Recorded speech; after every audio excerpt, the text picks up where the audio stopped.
Avant de commencer l'histoire, dites-nous d'où vous nous regardez en laissant un commentaire ci-dessous. Si vous aimez cette vidéo, n'oubliez pas de liker et de vous abonner. Passez une merveilleuse journée. Profitez bien de l'histoire, tout le monde. Le manoir des Harrington s'élevait comme un monument à la richesse et à la froideur, sol de marbre qui résonnait à chaque pas, lustre de cristal projetant des ombres acérées plutôt que de la chaleur, et murs ornés de portraits d'ancêtres austères qui semblaient juger chaque âme osant respirer dans ces lieux. C'était un palais bâti sur des contrats, non sur l'amour. Et par cette nuit de juin, sous un ciel lourd de nuages noirs, menaçant l'orage, cette maison allait assister à l'union la plus improbable qui soit. Ethan Harrington avait 32 ans, une mâchoire ciselée, des yeux ambrés capables de faire fondre ou de glacer selon son humeur, et une réputation qui précédait chacune de ses entrées. Impitoyable en affaires, glacial en relations, dévastateur pour les femmes qui osaient croire pouvoir le faire fondre. Héritier d'un empire financier valant des milliards, il avait appris très tôt que les sentiments étaient des luxes dangereux, des pièges que seuls les hommes faibles s'autorisaient. Son père, Richard Harrington, lui avait martelé cette philosophie toute sa vie: les mariages sont des fusions d'entreprises, Ethan. Choisis avec ta tête, jamais avec ton cœur, et c'est exactement ainsi qu'il s'était retrouvé à l'hôtel, cet après-midi étouffant, aux côtés d'une femme qu'il connaissait à peine. Sophia Langford, 24 ans, fille de William Langford, un homme d'affaires ruiné après une série d'investissements désastreux. Le marché était simple et cruel. Ethan épouserait Sophia, sauvant la famille Langford d'une ruine totale, et en échange il absorberait les actifs restants de l'entreprise de William, consolidant davantage l'empire Harrington. Pendant la cérémonie, Ethan ne regarda pas une seule fois la mariée. Son regard restait fixé sur l'horizon au-delà des vitraux de la chapelle, comme s'il accomplissait une formalité administrative, signant un énième contrat. Mais lorsque le prêtre prononça les derniers mots et qu'il fut contraint de se tourner vers elle, quelque chose d'étrange se produisit, un éclair de reconnaissance, non de l'esprit, mais du corps. Sophia tremblait dans sa robe de dentelle blanche, le voile couvrant à demi son visage pâle, ses yeux bruns brillants de larmes contenues. Elle était délicate, presque fragile, avec des boucles châtaines tombant sur ses épaules nues. Et il y avait en elle une vulnérabilité si brute que, pendant une seule seconde, Ethan sentit quelque chose remuer dans sa poitrine. Il l'ignora. Il l'embrassa rapidement, formellement, ne ressentant que la douceur de ses lèvres contre les siennes avant de s'écarter. Le goût salé de ses larmes resta dans sa bouche. Il déglutit difficilement et tourna le dos. La réception fut un théâtre de sourires faux et de tosses vides. Ethan but du whisky écossais comme de l'eau, sentant le liquide ambré lui brûler la gorge, engourdissant tout ce qui menaçait de faire surface. Sophia resta assise à la table principale, tête baissée, triturant distraitement son assiette intacte. Personne ne lui parlait. Personne ne l'incluait. Aux yeux de tous, elle n'était qu'une marchandise achetée. Quand la nuit tomba enfin et que les derniers invités partirent, Ethan monta l'escalier du manoir d'un pas lourd, la poitrine pleine d'un mélange toxique de mépris et de quelque chose de plus sombre, un désir caché qu'il refusait de nommer. Chaque marche de marbre résonnait sous ses impeccables bottes italiennes. L'odeur des roses blanches, que la décoratrice avait dispersées partout dans le manoir comme si cela pouvait masquer ce que c'était réellement, une transaction commerciale, lui envahissait les narines, écœurante et mensongère. Il s'arrêta devant la porte de la chambre principale. Sa main resta suspendue plusieurs longues secondes au-dessus de la poignée de bronze. De l'autre côté, il savait que Sophia l'attendait, la petite princesse achetée et livrée. Il tourna la poignée avec une violence inutile. La pièce baignait dans l'ombre, éclairée seulement par des bougies que quelqu'un, probablement Mabel, la gouvernante, avait allumées dans une pathétique tentative de créer une ambiance romantique. Sophia se tenait près de la fenêtre, encore vêtue de sa robe de mariée, les bras croisés sur sa poitrine comme pour se protéger du froid invisible qui emplissait l'espace. Elle se retourna en entendant la porte se refermer, et Ethan vit la peur brute gravée dans ses yeux bruns. La petite princesse est enfin arrivée au château, dit-il, la voix traînée par l'alcool et un sarcasme tranchant comme une lame. Il s'approcha lentement, ôtant sa veste de smoking qu'il jeta négligemment sur un fauteuil. Sophia, prête à remplir l'usage pour lequel on t'a acheté. Sophia recula, le dos presque contre le mur. Ses lèvres tremblaient, mais aucun mot n'en sortit. Ethan continuait d'avancer, l'odeur de whisky mêlée à l'eau de Cologne hors de prix emplissant l'espace entre eux comme un nuage dense et enivrant. Il s'arrêta à quelques centimètres d'elle, assez près pour sentir la chaleur irradier de sa peau, pour voir les petites taches de rousseur sur son nez délicat, pour entendre sa respiration laborieuse. Ses doigts trouvèrent son menton, le saisissant fermement, relevant son visage, la forçant à le regarder. Ses yeux ambrés brûlaient d'une intensité qui défiait la froideur de ses paroles. « Dis-moi » murmura-t-il, la voix basse et rauque, chaque syllabe chargée de provocation et de quelque chose de plus sombre. « Combien de fois as-tu répété ce rôle? La vierge effrayée? L'épouse innocente? C'est convaincant, je dois l'admettre. » Sophia tenta de parler, mais sa voix lui manqua. Elle déglutit difficilement, et Ethan vit le mouvement de sa gorge, le pouls affolé à la base de son cou. Je ne joue pas la comédie, il rit, mais le son était amer, vide.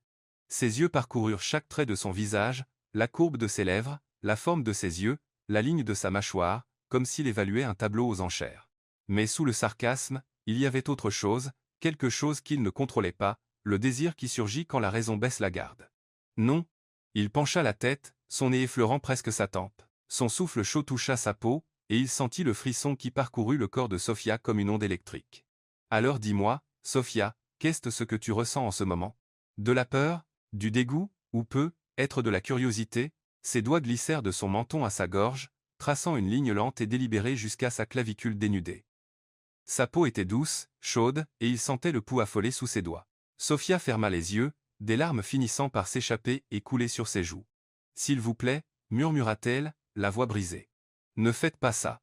Ethan s'arrêta, sa main se figea sur sa peau.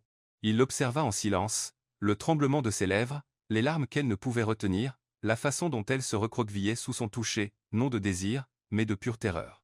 Et quelque chose en lui, quelque chose qu'il croyait mort depuis longtemps, commença à se fissurer. Il lâcha son visage brutalement et recula. L'air froid emplit le space entre eux comme un gouffre infranchissable. « Tu as de la chance, dit-il, la voix désormais dépourvue de ton provocateur, seulement épuisement et quelque chose qui ressemblait dangereusement à de la culpabilité. Que je ne force pas les femmes, peu importe combien je les ai payées. » Il se tourna et marcha vers la porte, chaque pas lourd et délibéré. Mais avant de sortir, il s'arrêta, la main sur la poignée sans se retourner. « Dors. Demain tu auras tes devoirs d'épouse. Mais ce soir, » il marqua une pause, la mâchoire crispée. « Ce soir, je n'ai pas l'estomac pour le théâtre. » La porte se referma derrière lui avec un doux clic, laissant Sophia seule dans l'obscurité, parfumée de roses fausses et de promesses brisées. Elle glissa le long du mur jusqu'au sol, serrant ses genoux contre elle. La robe de mariée s'étalait autour d'elle comme un nuage blanc taché de désespoir. De l'autre côté de la porte, Ethan s'appuya contre le mur du couloir, fermant les yeux très fort. Le souvenir de son regard, cette peur brute, pure, le hantait comme un fantôme implacable. Il serra les poings jusqu'à ce que ses phalanges blanchissent. Qu'est-ce qu'il était en train de faire, bon sang? Le matin arriva enveloppé d'un silence lourd, presque suffocant. La lumière dorée filtrait à travers les rideaux de velours du manoir Harrington, mais elle n'apportait pas la chaleur que sa clarté promettait. Ethan se réveilla dans la bibliothèque où il avait passé la nuit dans un fauteuil de cuir, une bouteille de whisky à moitié vide à côté de lui. Sa tête pulsait, mais la douleur physique était bienvenue, une distraction à la confusion qui régnait dans son esprit.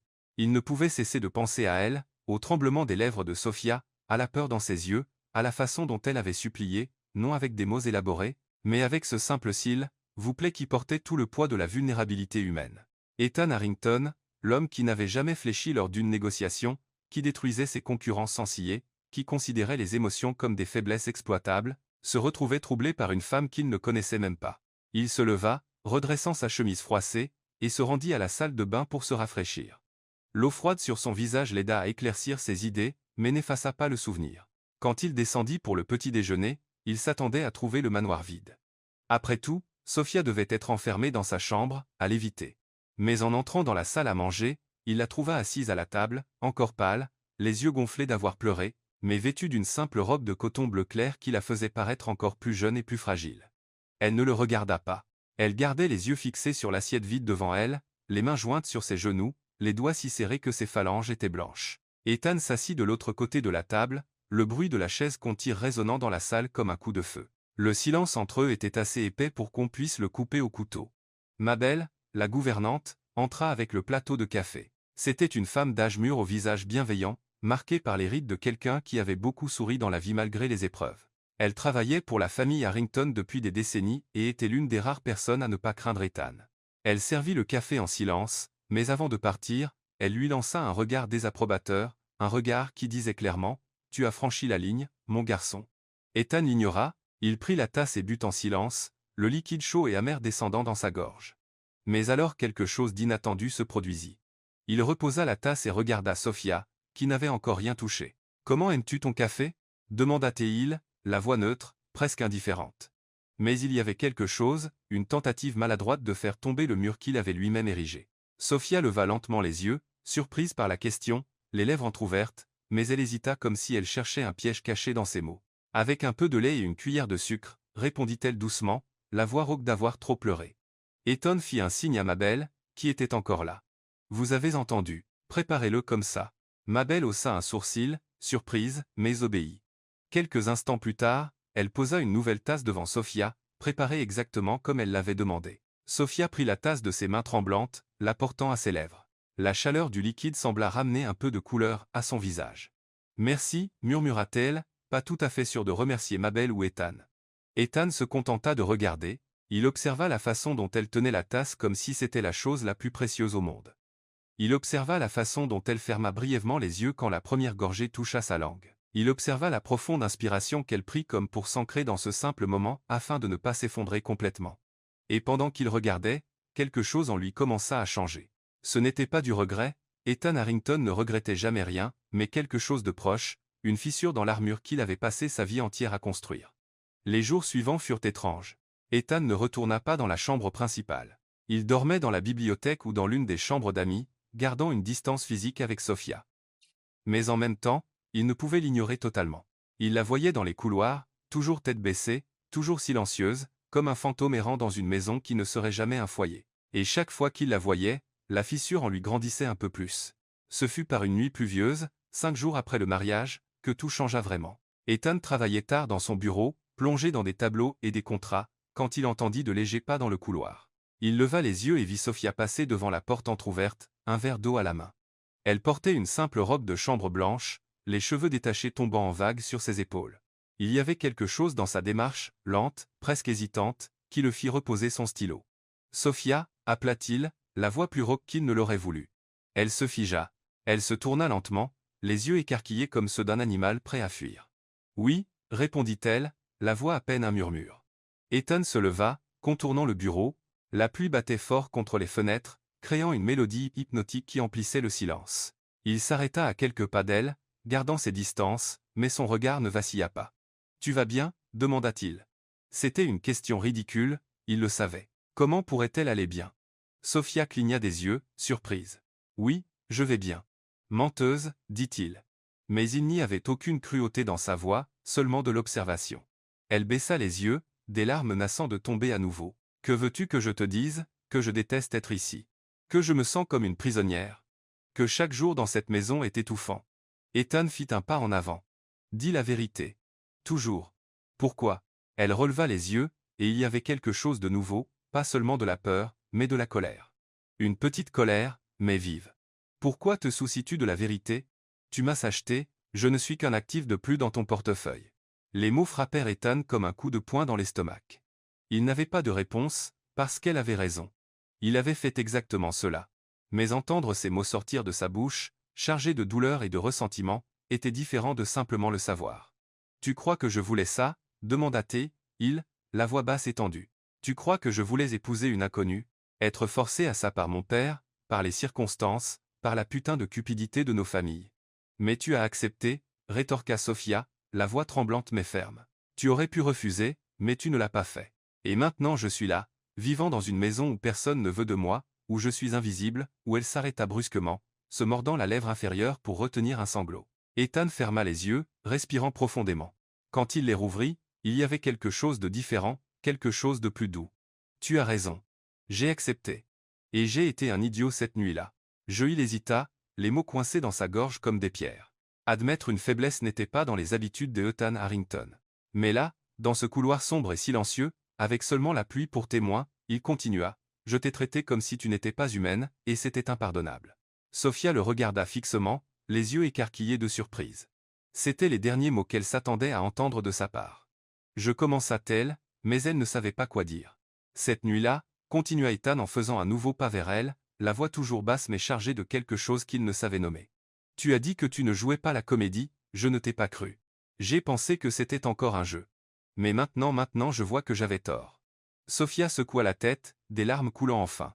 Tu as dit que je faisais semblant d'être innocente. Mais je ne faisais pas semblant. Je n'ai jamais été avec personne, Ethan. Jamais. Je suis vierge. Le monde s'arrêta.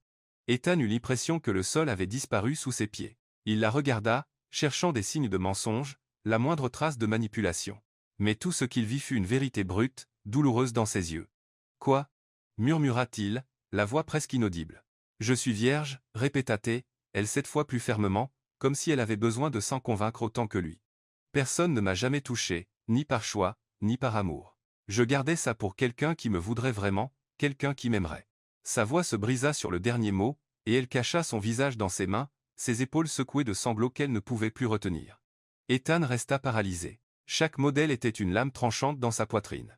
Il avait supposé le pire. Il l'avait traité avec mépris, avec cruauté sur la base d'hypothèses qu'il n'avait jamais pris la peine de vérifier. Et maintenant, devant lui, se tenait une femme qui avait gardé quelque chose d'aussi intime, d'aussi précieux, pour le voir balayé par un homme qui la considérait comme une marchandise. Il fit un nouveau pas, s'arrêtant juste devant elle. Ses mains se levèrent hésitantes, restant un instant en suspens avant de se poser doucement sur ses épaules. Sophia tressaillit sous le contact, mais ne recula pas. « Sophia, dit-il, la voix chargée de quelque chose dont il n'était pas sûr s'il s'agissait de culpabilité, de regret ou d'autre chose de totalement différent. Je suis désolé. » Elle releva le visage, des larmes maculant ses joues, les yeux rougis et gonflés. « Tu es désolé. Est-ce que ça change quelque chose ? » ?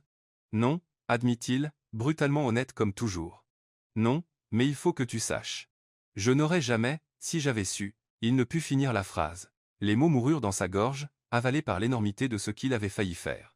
Sophia le regarda de longues secondes, puis hocha lentement la tête. « Je te crois. » Ethan lâcha ses épaules, reculant, recréant de l'espace entre eux. Mais quelque chose avait changé. La froideur n'était plus là.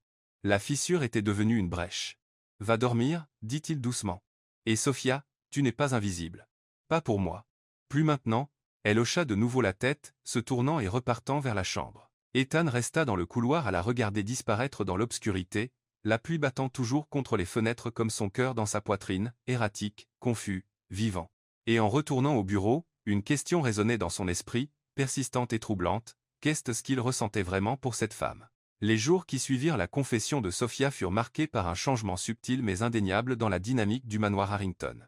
Ethan ne retourna pas dans la chambre principale. Il gardait encore ses distances physiques, comme s'il craignait que toute proximité ne brise l'équilibre fragile qu'il avait instauré. Mais quelque chose avait changé dans son comportement. Il la regardait, non plus avec le regard froid et calculateur d'avant, mais avec une curiosité presque dérangeante, comme s'il essayait de déchiffrer une énigme qu'il n'avait jamais envisagé de résoudre. Sophia ressentait le poids de ses regards. Chaque fois qu'elle entrait dans une pièce où il se trouvait, elle sentait son attention se tourner vers elle comme un phare dans l'obscurité. C'était gênant, et en même temps étrangement réconfortant. Pour la première fois depuis son arrivée dans cette maison, elle ne se sentait pas totalement invisible. Ce fut un jeudi matin, alors que le soleil inondait la salle à manger de ses rayons, créant des motifs dorés sur le sol de marbre, que Ton fit quelque chose qui la prit complètement au dépourvu. Sophia était assise à la table, feuilletant distraitement un magazine trouvé dans la bibliothèque, quand il entra. Elle leva brièvement les yeux, s'attendant à ce qu'il s'assoie en silence comme d'habitude, mais il s'arrêta à côté de sa chaise. « Bonjour, dit-il, la voix neutre. Mais il y avait quelque chose de différent dans son ton, quelque chose de plus léger. « Bonjour, répondit-elle, la voix encore empreinte de l'hésitation de quelqu'un qui ne sait pas comment se comporter. Ethan tira la chaise à côté d'elle, pas à l'autre bout de la table comme il le faisait toujours, mais juste à côté. Sophia sentit son cœur s'emballer. Il était assez près pour qu'elle sente son parfum note de cèdre et d'épices, quelque chose de masculin et intense qui envahissait ses sens d'une façon qui la faisait tourner la tête. Mabel entra avec le plateau de café, et avant qu'elle ne demande, Ethan parla. Préparer son café avec un peu de lait et une cuillère de sucre. Sophia tourna le visage vers lui, surprise. Il avait retenu quelque chose d'aussi petit, d'aussi insignifiant, mais il l'avait retenu. Ses yeux rencontrèrent les siens un bref instant, et elle y vit quelque chose, pas de la froideur, mais quelque chose qui ressemblait dangereusement à de la considération. « Merci », murmura-t-elle rapidement, détournant le regard, sentant ses joues s'empourprer.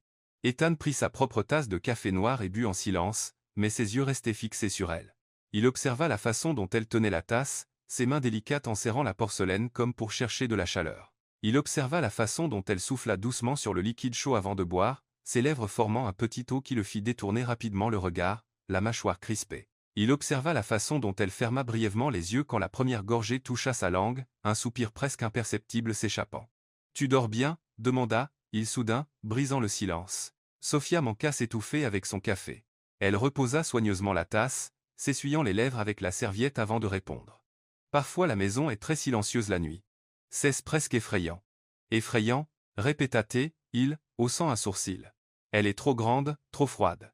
Parfois je me réveille au milieu de la nuit, et j'oublie où je suis. » Elle avoua, la voix basse, presque une confidence. Ethan resta silencieux un moment, assimilant ses paroles. Puis, de façon inattendue, il dit « Je peux demander à ma belle de laisser quelques lumières allumées dans les couloirs si ça t'aide. » Sophia le regarda de nouveau, les yeux écarquillés de surprise. « Tu ferais ça ?»« C'est déjà fait, » répondit-il simplement, se levant et quittant la pièce sans un mot de plus. Laissant Sophia seule avec son cœur, battant irrégulièrement et une sensation étrange dans la poitrine, quelque chose entre confusion et espoir. Ce fut 2 jours plus tard que survint le moment qui allait tout changer entre eux de façon irréversible. Sophia avait découvert la bibliothèque au 2e étage du manoir. Un sanctuaire de savoir avec des étagères de chêne du sol au plafond, remplis de livres anciens et récents classiques et œuvres contemporaines. L'odeur du papier vieilli et du cuir emplissait l'air, et il y avait quelque chose de profondément réconfortant dans cet espace.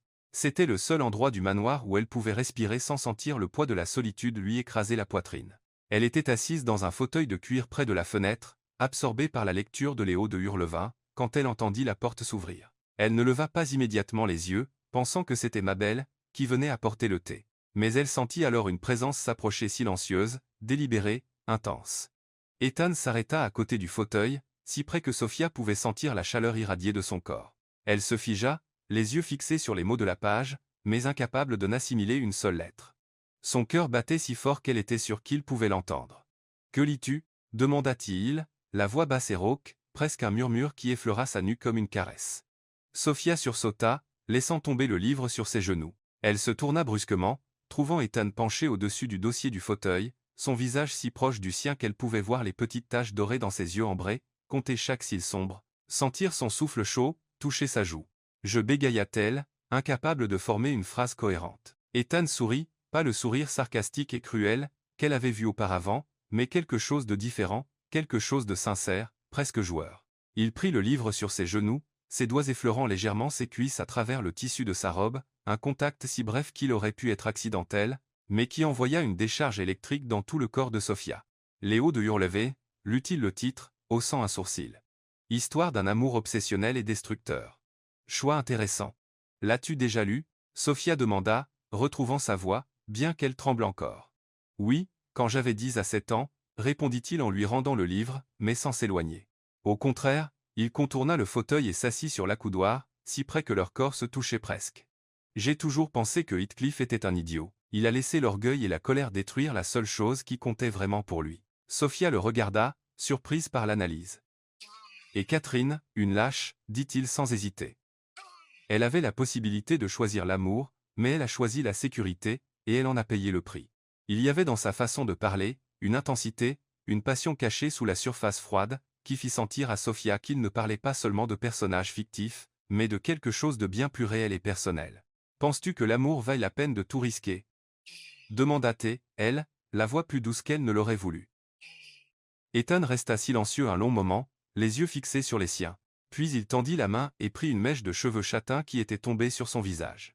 Ses doigts glissèrent lentement le long de la mèche, testant sa texture soyeuse avant de la replacer derrière son oreille avec une intimité qui fit complètement frissonner la peau de Sophia. « Je pensais que non, » dit-il enfin, la voix chargée de quelque chose qu'elle ne pouvait déchiffrer. « Mais ces derniers temps, je ne suis plus si sûr. » Ses doigts restèrent sur son oreille plus longtemps que nécessaire, leur pointe traçant légèrement la ligne de sa mâchoire avant de se retirer. Sophia pouvait à peine respirer. Chaque terminaison nerveuse de son corps était en feu, chaque sens amplifié au maximum. Elle sentait encore la chaleur de ses doigts même après qu'il les eût retirés, comme s'il avait laissé une marque invisible sur sa peau. « Pourquoi es-tu gentil avec moi » murmura-t-elle, la vulnérabilité brute dans sa voix. Ethan la regarda de longues secondes, puis, à sa complète surprise, il rit un son bas, sincère qui résonna dans l'espace silencieux de la bibliothèque. « Je ne sais pas, » admit-il, et il y avait une honnêteté brutale dans ses mots. « Peut être parce que tu m'as fait remettre en question tout ce que je croyais savoir. Ou peut être parce que tu n'es pas ce à quoi je m'attendais. » « Et à quoi t'attendais-tu » demanda Sophia, penchant légèrement la tête, les yeux fixés sur les siens. « À quelqu'un de calculateur, de manipulateur, quelqu'un qui utiliserait toutes les armes disponibles pour obtenir ce qu'il veut, répondit-il, et il y avait une pointe de regret dans sa voix. Mais toi tu es juste toi, vrai, honnête. Et ça, c'est déstabilisant. » Sophia sentit des larmes menacées de couler, mais cette fois ce n'étaient pas des larmes de douleur, mais de quelque chose de différent, quelque chose qu'elle n'était pas encore prête à nommer. Ethan se leva, recréant de la distance, comme s'il réalisait qu'ils avaient franchi une ligne invisible et qu'il fallait battre en retraite avant qu'il ne soit trop tard. Mais avant de partir, Il s'arrêta à la porte et se retourna. Continue ta lecture, Sophia. Et quand tu auras fini, dis-moi si tu penses que Heathcliff aurait pu être sauvé. J'aimerais connaître ton avis. Et puis il partit, laissant Sophia seule avec le livre sur ses genoux, le cœur battant, et la sensation persistante que quelque chose avait changé irréversiblement entre eux. La fissure était devenue une ouverture, et à travers elle, pour la première fois, elle entrevoyait la possibilité que ce mariage forcé puisse devenir quelque chose de plus, quelque chose de vrai. Mais pendant que Sophia replongeait dans sa lecture, essayant de calmer ses pensées confuses et les sentiments qui commençaient à éclore en elle, elle ne pouvait savoir que de l'autre côté de la porte, Ethan était appuyé contre le mur du couloir, les yeux fermés, essayant de contrôler sa respiration irrégulière. Il avait touché ses cheveux. Il avait senti la douceur de sa peau. Et pour la première fois de sa vie, Ethan Harrington découvrait qu'il existait quelque chose de plus dangereux que n'importe quelle négociation ou confrontation d'affaires, le désir de toucher encore et de ne jamais s'arrêter. L'invitation arriva dans une enveloppe crème aux détails dorés, un gala de charité organisé par l'élite new-yorkaise. Le genre d'occasion où l'on exhibait les fortunes sous couvert de philanthropie. Ethan détestait normalement ce type d'événement. Sourires faux, conversations vides, gens qui se jaugeaient à la taille de leur portefeuille et au poids de leur nom de famille. Mais cette fois, quelque chose en lui voulait y aller, et pas seulement y aller seul comme à son habitude, mais emmener Sophia. Il n'analysa pas profondément la raison. Il se dit que c'était juste une question de protocole. Elle était sa femme, après tout, et les apparences devaient être sauves. Mais au fond, dans un endroit qu'il refusait d'examiner de trop près, il y avait une autre raison. Il voulait la voir dans un autre cadre. Il voulait la regarder, hors des murs froids du manoir. Il voulait, bien qu'il ne l'admette pas à voix haute, la voir briller. Quand il mentionna l'événement pendant le petit déjeuner, Sophia manqua lâcher sa tasse. « Un bal » répéta-t-elle, les yeux écarquillés. « Tu veux que je t'accompagne, tu es ma femme » répondit Ethan naturellement, bien que ses yeux trahissent quelque chose de plus. Ce serait étrange si Jay Grey allait seul. Sophia se mordit la lèvre inférieure, nerveuse. « Je n'ai rien de convenable à porter, rien qui soit adapté à ce genre d'événement. » Ethan avait déjà anticipé cela. Mabel a des contacts dans certaines boutiques. Elle s'en occupera. Choisis ce que tu veux. Et avant que Sophia ne puisse protester ou le remercier, il se leva et quitta la pièce, la laissant seule avec son cœur battant et un mélange d'anxiété et de quelque chose qui ressemblait dangereusement à de l'impatience. Le soir de l'événement, le manoir Harrington était en effervescence. Mabel avait aidé Sophia à se préparer, coiffant ses cheveux châtains en vagues douces tombant sur ses épaules, appliquant un maquillage discret, qui mettait en valeur sa beauté naturelle sans la cacher sous des couches d'artifice. La robe choisie était d'un bleu marine profond, simple dans sa coupe sans le brillant excessif et les ornements qui caractérisaient les toilettes des femmes de la haute société. Le tissu de soie épousait doucement les courbes délicates de Sophia. Le décolleté était modeste mais élégant, et le dos était partiellement découvert, révélant une peau claire et douce. Quand Sophia descendit l'escalier, Ethan l'attendait dans le hall d'entrée, ajustant les poignets de sa chemise blanche impeccable sous son smoking noir. Il leva les yeux au bruit de ses pas, et pour la première fois depuis qu'ils s'étaient rencontrés, il resta complètement immobile. Elle était belle, pas de cette beauté évidente et calculée des femmes qu'il côtoyait habituellement lors de ces événements, tout silicone, botox et bijoux ostentatoires, mais d'une beauté sincère, presque éthérée. La robe bleue contrastait parfaitement avec sa peau pâle, et sa démarche, hésitante, presque timide, ne faisait qu'accroître son charme. « Suis-je présentable » demanda Sophia, s'arrêtant sur la dernière marche, les mains jointes nerveusement devant elle. Ethan mit plus longtemps qu'il n'aurait dû à répondre. Ses yeux parcoururent chaque centimètre d'elle, des boucles encadrant son visage jusqu'à ses pieds dans des escarpins modestes. Quand il parla enfin, sa voix sortit plus rauque qu'il ne l'aurait voulu. « Tu es parfaite. » Sophia rougit, détournant le regard. Ethan s'approcha, lui tendant le bras. « Allons-y » Elle hésita seulement une seconde avant de glisser son bras sous le sien. Le contact envoya une décharge électrique à tous les deux, un rappel physique de la proximité croissante qui s'était développée entre eux. Ces dernières semaines, la salle de bal de l'Hôtel Plaza avait été transformée en décor de contes de fées. Des lustres de cristal pendaient du plafond vertigineux, projetant des prismes de lumière dorée sur les invités élégamment vêtus. Des tables ornées de compositions florales élaborées entouraient la piste de danse en marbre poli, et un orchestre jouait des mélodies classiques qui emplissaient l'espace d'une atmosphère de sophistication artificielle. Dès qu'Ethan et Sophia entrèrent, les regards se tournèrent vers eux. Le mariage des Ethan Harrington n'était un secret pour personne. Les cercles de l'élite new-yorkaise se nourrissaient de ragots, et un mariage arrangé entre familles était le carburant parfait pour des spéculations sans fin. Sophia ressentit le poids de ces regards comme des flèches invisibles, transperçant sa peau.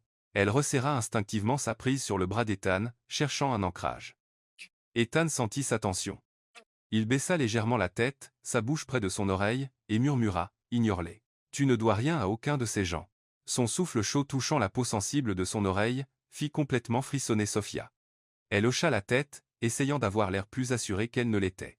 Ils circulèrent dans la salle de bal, Ethan saluant des connaissances avec la politesse froide qui caractérisait ses interactions sociales. Sophia restait à ses côtés, silencieuse la plupart du temps, souriant poliment quand on la présentait, mais se sentant comme une intruse dans un monde qui ne serait jamais vraiment le sien. Ce fut quand ils furent près du bar que la situation changea radicalement. Une femme s'approcha, grande, élancée, vêtue d'une robe rouge sang qui ne laissait que peu de place à l'imagination, décolleté plongeant dangereusement, et une fente latérale révélant sa jambe tonique à chaque pas. Ses cheveux blonds platine tombaient en vagues parfaites sur ses épaules bronzées, et ses lèvres peintes en rouge esquissèrent un sourire qui n'atteignait pas ses yeux froids et calculateurs. « Étais-je » ronronna-t-elle, la voix chargée d'une intimité qui fit se retourner le stomac de Sophia. « Quelle surprise de te voir ici !» Et accompagné. Ethan se raidit à côté de Sophia, la mâchoire crispée, et elle sentit la tension émaner de lui par vagues palpables. « Claudia » dit-il, la voix neutre, mais il y avait une froideur qu'elle n'avait jamais entendue auparavant. « Claudia » le nom résonna dans l'esprit de Sophia. Elle n'avait pas besoin de demander pour savoir qui était cette femme. C'était écrit dans chaque regard provocateur, dans chaque mouvement calculé. C'était l'une des femmes du passé de Ethan, et à la façon dont elle le regardait, une femme qui se considérait encore comme importante dans sa vie. « Donc c'est vrai » dit Claudia, ses yeux passant sur Sophia de la tête aux pieds avec un mépris à peine dissimulé. « Tu t'es vraiment mariée. » Et à elle, la façon dont elle prononça elle, chargée de mépris et de condescendance, fit se recroqueviller quelque chose en Sophia. Elle sentit ses joues s'enflammer d'humiliation, l'envie de fuir cet endroit, ce regard jugeant, était presque irrésistible. « Oui, je me suis marié. » Ethan répondit, la voix toujours contrôlée, mais avec une pointe acérée. « À Sophia, ma femme. » Claudia rit un rire aigu, artificiel qui coupa l'air comme du verre brisé. « Oh, chérie, pas besoin de faire semblant avec moi. Tout le monde sait que c'était un arrangement d'affaires. » La pauvre petite a dû penser qu'elle avait gagné au loto, non. Elle se tourna vers Sophia, les yeux brillants de malveillance. « Dis-moi, ma chère, as-tu utilisé ta virginité comme monnaie d'échange? Est-ce ça qui t'a assuré le contrat de mariage? Parce que vois-tu, dans un monde où nous connaissons toutes les règles du jeu, utiliser l'innocence comme stratégie est, eh bien, c'est presque génial, tu ne trouves pas? » Le sang de Sophia se glaça. Comment savait-elle? Comment cette femme pouvait-elle savoir quelque chose d'aussi intime, d'aussi privé? Elle sentit ses jambes faiblir, la pièce commençait à tourner autour d'elle. Des larmes menaçaient de couler, l'humiliation lui brûlant la gorge comme de l'acide. Mais avant qu'elle ne s'effondre complètement, Ethan bougea.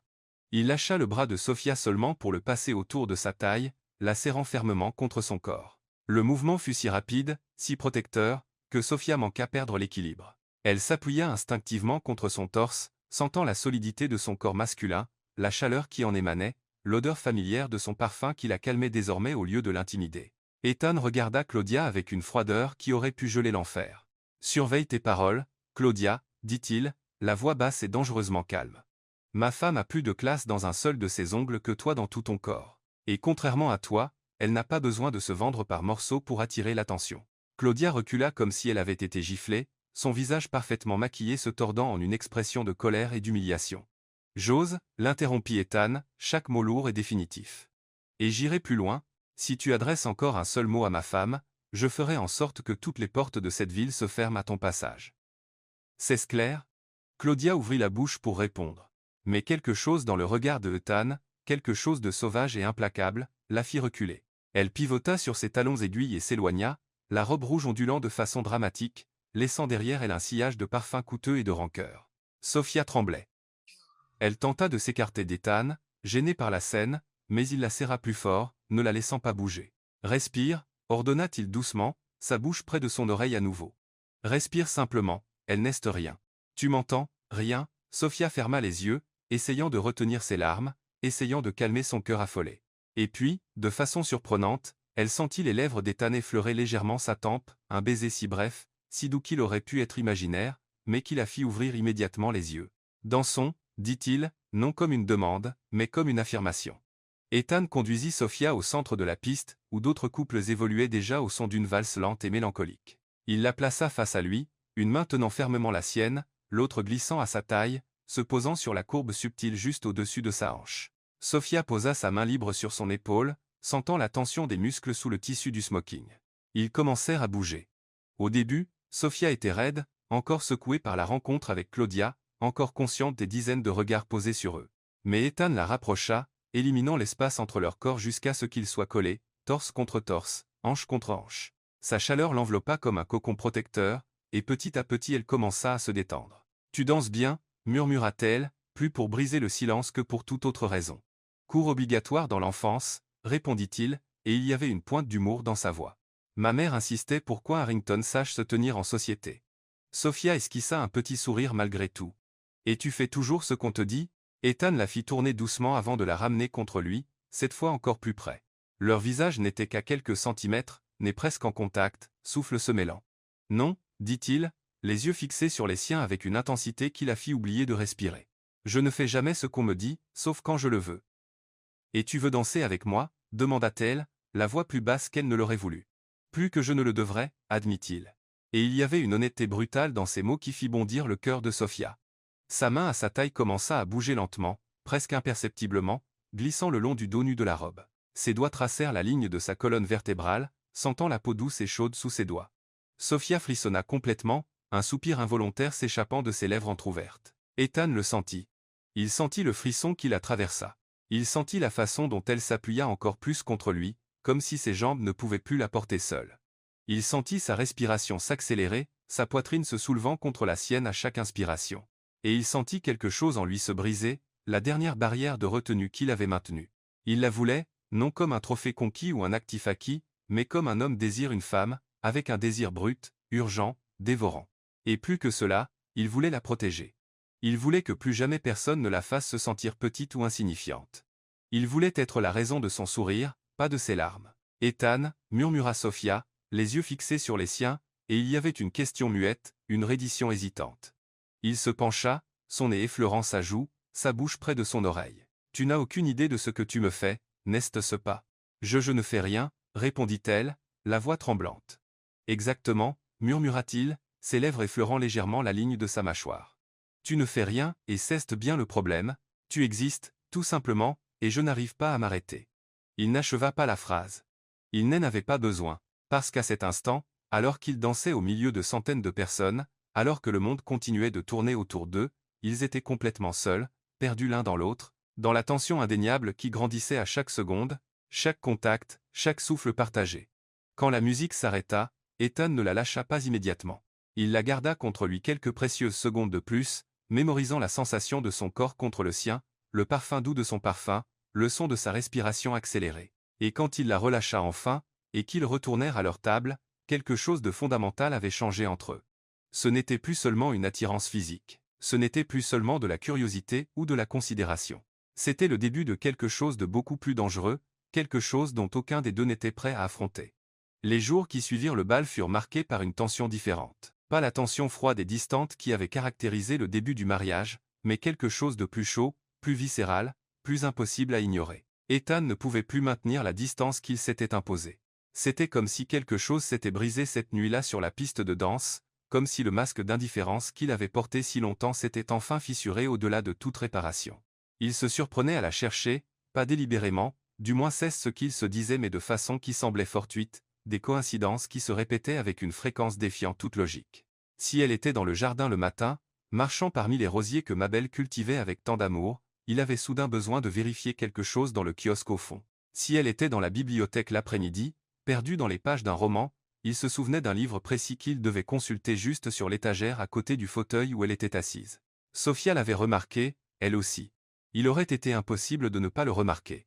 Chaque fois qu'elle entrait dans une pièce et le trouvait là, leurs regards se croisaient un instant, suspendus dans le temps, un instant où aucun ne détournait les yeux, où l'air semblait devenir plus dense, plus chargé de quelque chose d'inexprimé, mais profondément ressenti. Ce fut un mardi après-midi, alors que le soleil d'automne peignait le ciel de tons orange et dorés, que Ethan la trouva à nouveau dans le jardin. Sofia était agenouillée dans l'herbe, les mains sales de terre, plantant des tulipes violettes dans une plate-bande près du mur de pierre. Elle portait une simple robe de coton blanc à petites fleurs imprimées, et ses cheveux étaient attachés en un chignon lâche, laissant échapper quelques mèches rebelles sur son visage. Il y avait quelque chose de si naturel, de si sincère dans cette scène qu'Ethan s'arrêta au milieu du chemin de pierre juste pour la regarder. Le soleil illuminait son profil, soulignant la courbe douce de sa joue, le contour délicat de son nez, la ligne gracieuse de son cou. Elle fredonnait doucement, une mélodie qu'il ne reconnaissait pas, mais qui était douce et mélancolique, comme une berceuse oubliée.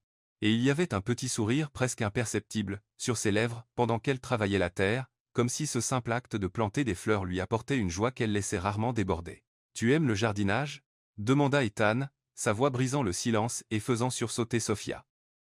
Elle tourna rapidement la tête, les yeux écarquillés de surprise.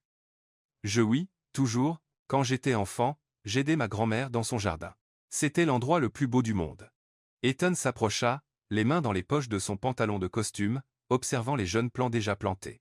Tulipe violette, une signification particulière, Sophia rougit légèrement, reportant son attention sur la terre.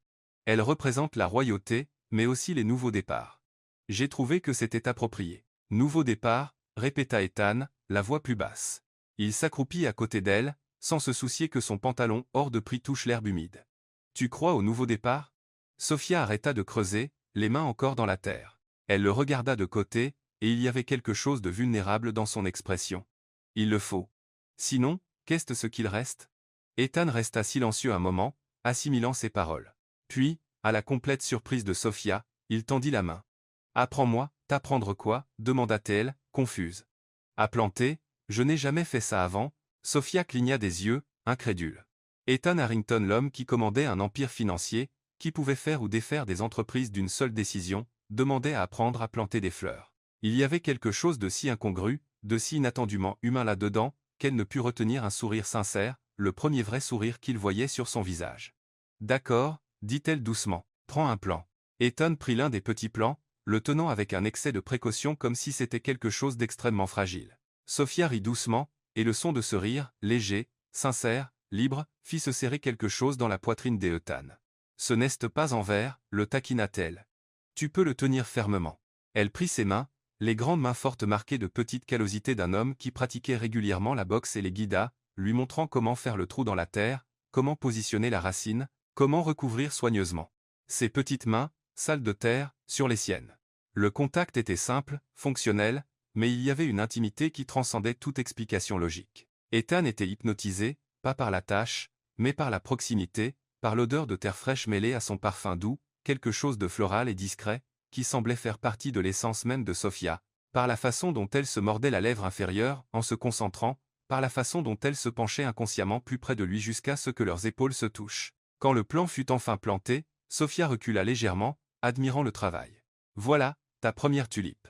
Ethan regarda le petit plan, mais ses yeux revinrent rapidement à Sophia. Merci. De rien, répondit-elle, encore souriante. Ils restèrent là, agenouillés dans l'herbe, à se regarder, tandis que le soleil continuait sa descente à l'horizon, peignant tout en doré. Et à cet instant, quelque chose passa entre eux, une compréhension muette, une reconnaissance mutuelle que les barrières tombaient, que la distance qu'ils avaient si soigneusement maintenue se dissolvait comme la brume au soleil. Cette nuit-là, Sophia prit une décision. Elle était dans sa chambre, se préparant à se coucher, quand elle regarda la porte qu'elle fermait religieusement à clé chaque soir, la porte qui la séparait de Tan, du reste de la maison, du monde. Pendant des semaines, cette porte avait été sa protection, son refuge, la seule chose sur laquelle elle avait du contrôle. Mais quelque chose avait changé. Elle avait changé, le cœur battant, elle marcha jusqu'à la porte et tourna la clé, la déverrouillant. Puis, hésitante, elle l'ouvrit de quelques centimètres seulement, assez pour qu'elle ne soit plus complètement fermée, mais pas assez pour que cela semble une invitation évidente. C'était un petit geste, insignifiant pour quiconque d'autre. Mais pour Sophia, c'était monumental. C'était dire sans mots qu'elle n'avait plus autant peur, que pour la première fois elle laissait la possibilité qu'il entre, pas seulement dans la chambre, mais dans sa vie, dans son cœur. Elle s'allongea sur le lit, le cœur encore battant, se demandant s'il le remarquerait, s'il viendrait, si elle était folle, espérant quelque chose qui n'arriverait peut-être jamais. Ethan le remarqua, bien sûr qu'il le remarqua. Il passa dans le couloir vers minuit après des heures de travail au bureau, essayant de se distraire avec des tableaux et des contrats, mais échouant lamentablement. Son esprit était rempli de Sophia, la façon dont elle avait ri cet après-midi, la façon dont elle avait touché ses mains, la façon dont elle l'avait regardé comme s'il était plus que l'homme froid et calculateur que tout le monde croyait qu'il était. Quand il passa devant la porte de sa chambre, il s'arrêta. La porte était entr'ouverte, son cœur s'emballa. Il savait ce que cela signifiait. Il savait que Sophia fermait toujours à clé toujours. Et maintenant elle était ouverte, un entrebâillement, une permission muette. Il resta là de longues minutes, la main suspendue au-dessus de la poignée, luttant contre lui-même. La partie rationnelle de son esprit hurlait de continuer son chemin, de ne pas franchir cette ligne, de ne pas compliquer davantage une situation déjà confuse. Mais il y avait une autre partie, plus profonde, plus sauvage, plus vraie, qui voulait entrer. Qui avait besoin d'être près d'elle. Au final, il n'entra pas, mais il ne partit pas non plus. Il resta là devant la porte entr'ouverte, écoutant simplement sa respiration douce, sachant qu'elle était de l'autre côté, sachant qu'elle attendait. Et dans cet instant de vulnérabilité partagée, de désir non consommé mais profondément ressenti, tous deux savaient qu'il n'y avait plus de retour en arrière. Dans les jours qui suivirent, la proximité entre eux s'intensifia de façon subtile mais indéniable. Ils commencèrent à prendre le petit déjeuner ensemble, non plus dans un silence gênant comme avant, mais en parlant de petites choses d'abord, le temps, les livres qu'il lisait, les nouvelles qu'Ethan lisait dans le journal et qu'il pensait pouvoir l'intéresser. Mais petit à petit, les conversations s'approfondirent. Sophia parla de son enfance, de la grand-mère qui l'avait élevée, des rêves qu'elle avait dû abandonner quand son père avait fait faillite.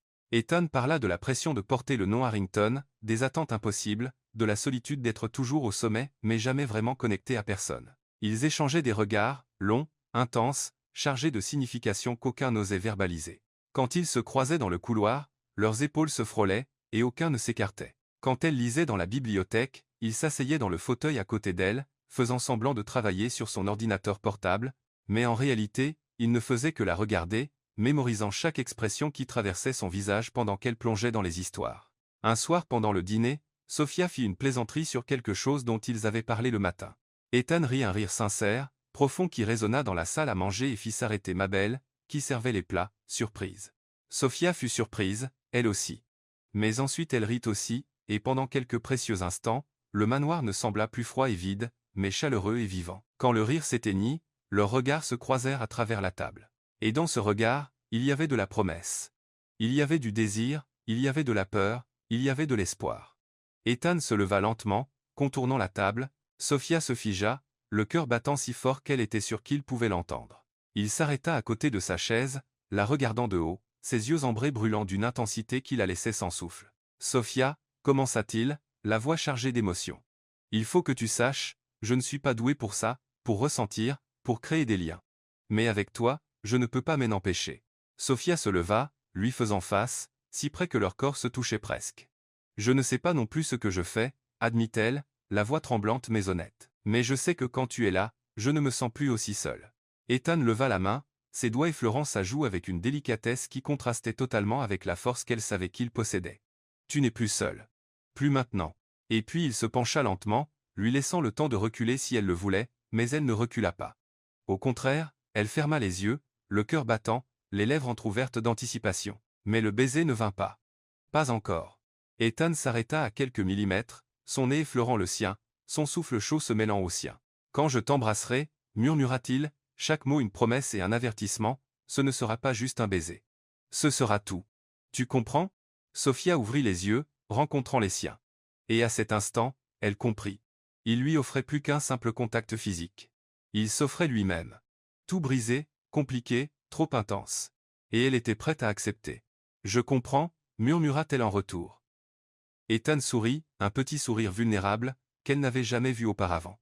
Puis il embrassa doucement son front, longuement, avant de s'écarter. « Bonne nuit, Sophia. »« Bonne nuit, Ethan. » Et quand il quitta la salle à manger, Sophia resta là, ses doigts touchant son front là où ses lèvres avaient été, sachant que quelque chose d'irréversible venait de se produire entre eux.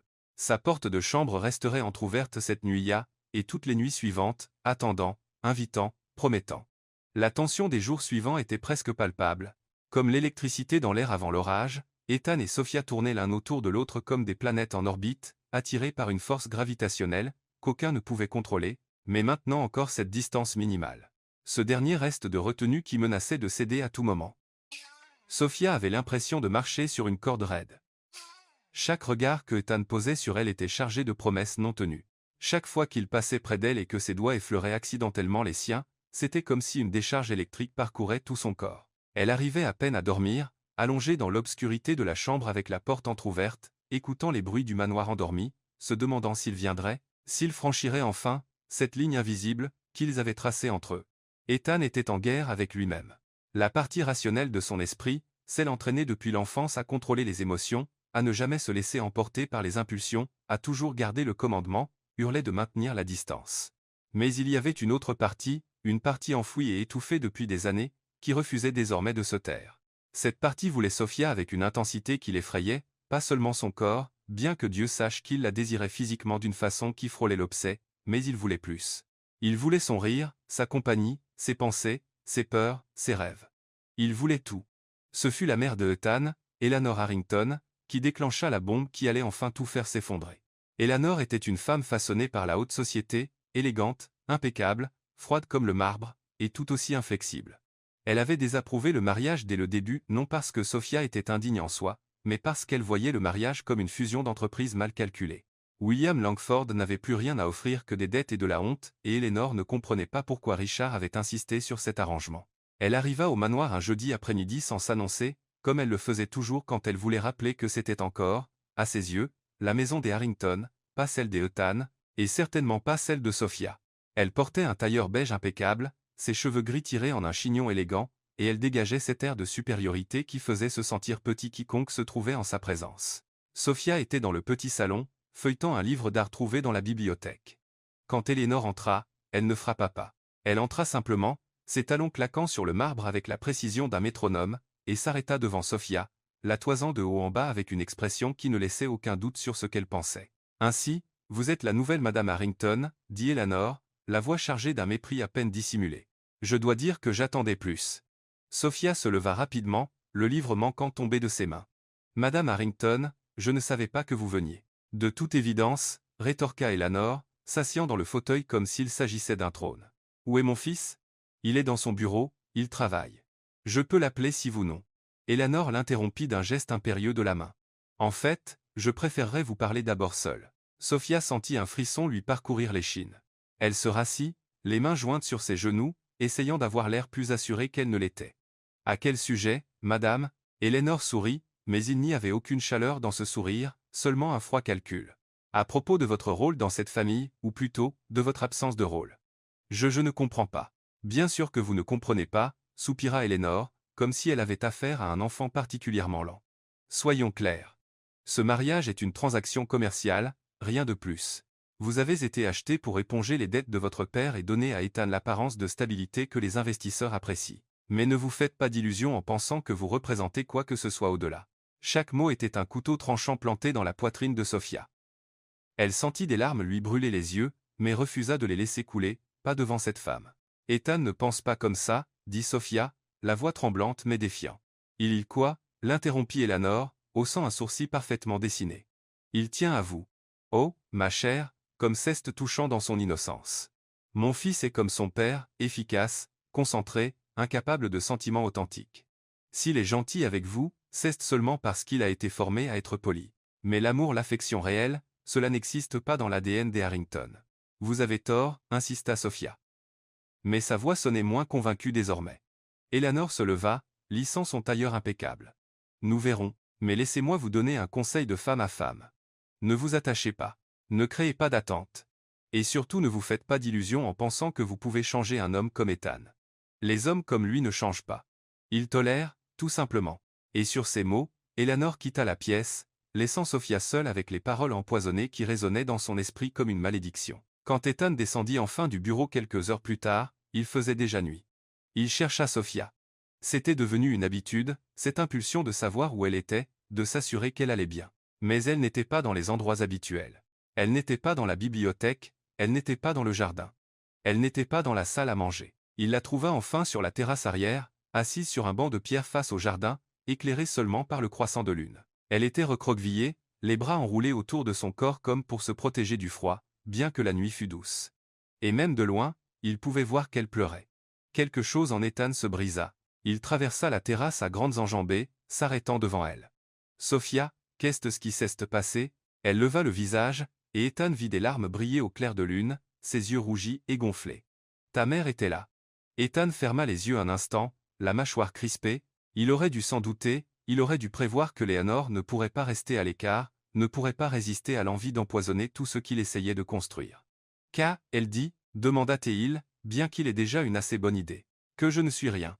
Que je ne suis qu'une transaction.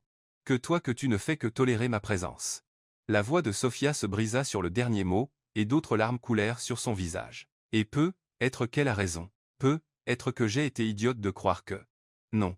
Ethan l'interrompit brusquement, s'agenouillant devant elle, prenant son visage entre ses mains avec une urgence qui frôlait le désespoir. Non, elle a tort, complètement tort. Sophia le regarda, les yeux pleins de douleur et de doute. Comment puis-je le savoir? Comment puis-je être sûr que ce n'est pas juste de la gentillesse, de la pitié? Ethan inspira profondément, et puis, pour la première fois de sa vie adulte, il laissa la vérité, brute, vulnérable, terrifiante, sortir sans filtre. Parce que je me réveille chaque matin en pensant à toi. Parce que je ne peux pas traverser une pièce sans te chercher. Parce que quand tu souris, quelque chose en moi qui était mort depuis des années revient à la vie. Parce que sa voix devint rauque, chargée d'émotion, parce que tu n'es plus seule, Sophia. Moi non plus. Et ça me terrifie plus que n'importe quel contrat, n'importe quel risque, n'importe quoi que j'ai jamais affronté. Sophia sanglota, ses mains se levant pour couvrir les siennes qui tenaient encore son visage. Ethan, je ne sais pas comment faire ça, continua-t-il, les yeux fixés sur les siens avec une intensité qui la laissait sans souffle. Je ne sais pas comment aimer quelqu'un. Personne ne me l'a jamais appris. Mais avec toi, je veux apprendre. Je veux essayer. Le vent souffla à cet instant, faisant voler les cheveux détachés de Sophia. Ethan, toujours agenouillé devant elle, leva une main, et, avec une délicatesse qui contrastait avec l'urgence de ses paroles, replaça la mèche derrière son oreille. Un geste devenu intime entre eux, un langage silencieux, qu'ils étaient seuls à partager. Sophia ferma les yeux, sentant son contact, sentant la sincérité de ses paroles vibrer dans chaque fibre de son être.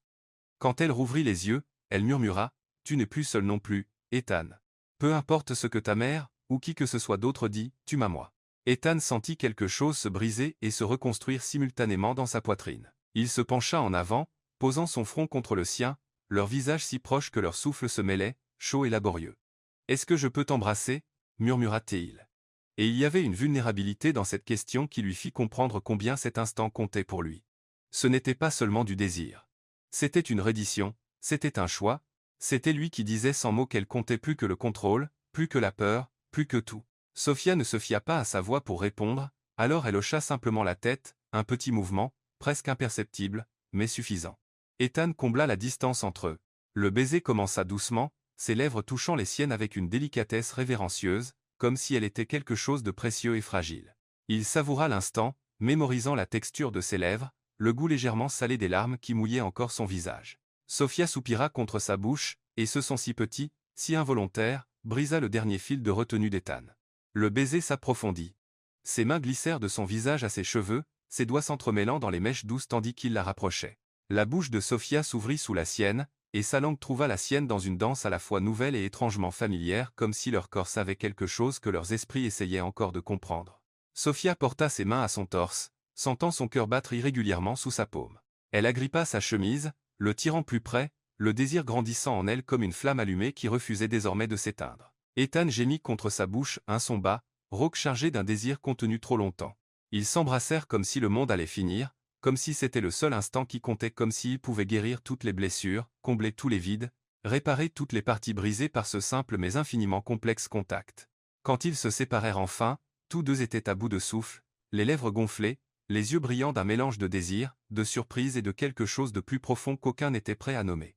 Ethan reposa son front contre le sien à nouveau, les yeux fermés, essayant de reprendre le contrôle de sa respiration et du désir qui menaçait de le consumer complètement. « Sophia, murmura-t-il, la voix chargée de promesses. Si je ne m'arrête pas maintenant, ne t'arrête pas, l'interrompit-elle, les mots sortant avant qu'elle ne puisse y réfléchir à deux fois. S'il te plaît, ne t'arrête pas. Ethan ouvrit les yeux, la regardant avec une intensité qui la fit trembler. Tu es sûr, je n'ai jamais été plus sûr de quoi que ce soit de ma vie. Et à cet instant, sous le croissant de lune et les étoiles qui regardaient en silence, Ethan prit Sophia par la main et la guida à l'intérieur du manoir, montant l'escalier vers la chambre, qu'elle avait laissée entr'ouverte toutes ces nuits, attendant, invitant, promettant. La porte enfin s'ouvrirait complètement, et ce qui se passerait de l'autre côté changerait tout entre eux pour toujours. Ethan referma la porte de la chambre derrière eux d'un doux clic qui résonna dans le silence chargé d'anticipation. La pièce baignait dans la lumière douce de la lune qui filtrait à travers les fenêtres, créant des ombres dansantes sur les murs et enveloppant tout d'une atmosphère presque onirique. Sophia se tenait au centre de la pièce, tremblante, non de froid, mais d'un mélange d'anticipation, de nervosité et de désir qui pulsait dans chaque terminaison nerveuse de son corps. Ethan resta immobile un instant, la regardant simplement, la façon dont la lune éclairait son profil, soulignant la courbe délicate de son cou, la ligne douce de ses épaules, la façon dont elle respirait rapide, laborieuse, comme si elle s'apprêtait à plonger dans des eaux inconnues. Il mesurait le poids de l'instant, l'énormité de ce qui allait se produire. Elle avait gardé cela son innocence, son intimité, son corps toute sa vie.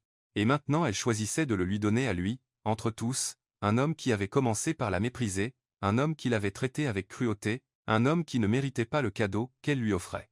Mais il la voulait. Dieu, comme il la voulait. Et plus encore, il voulait que cela soit juste.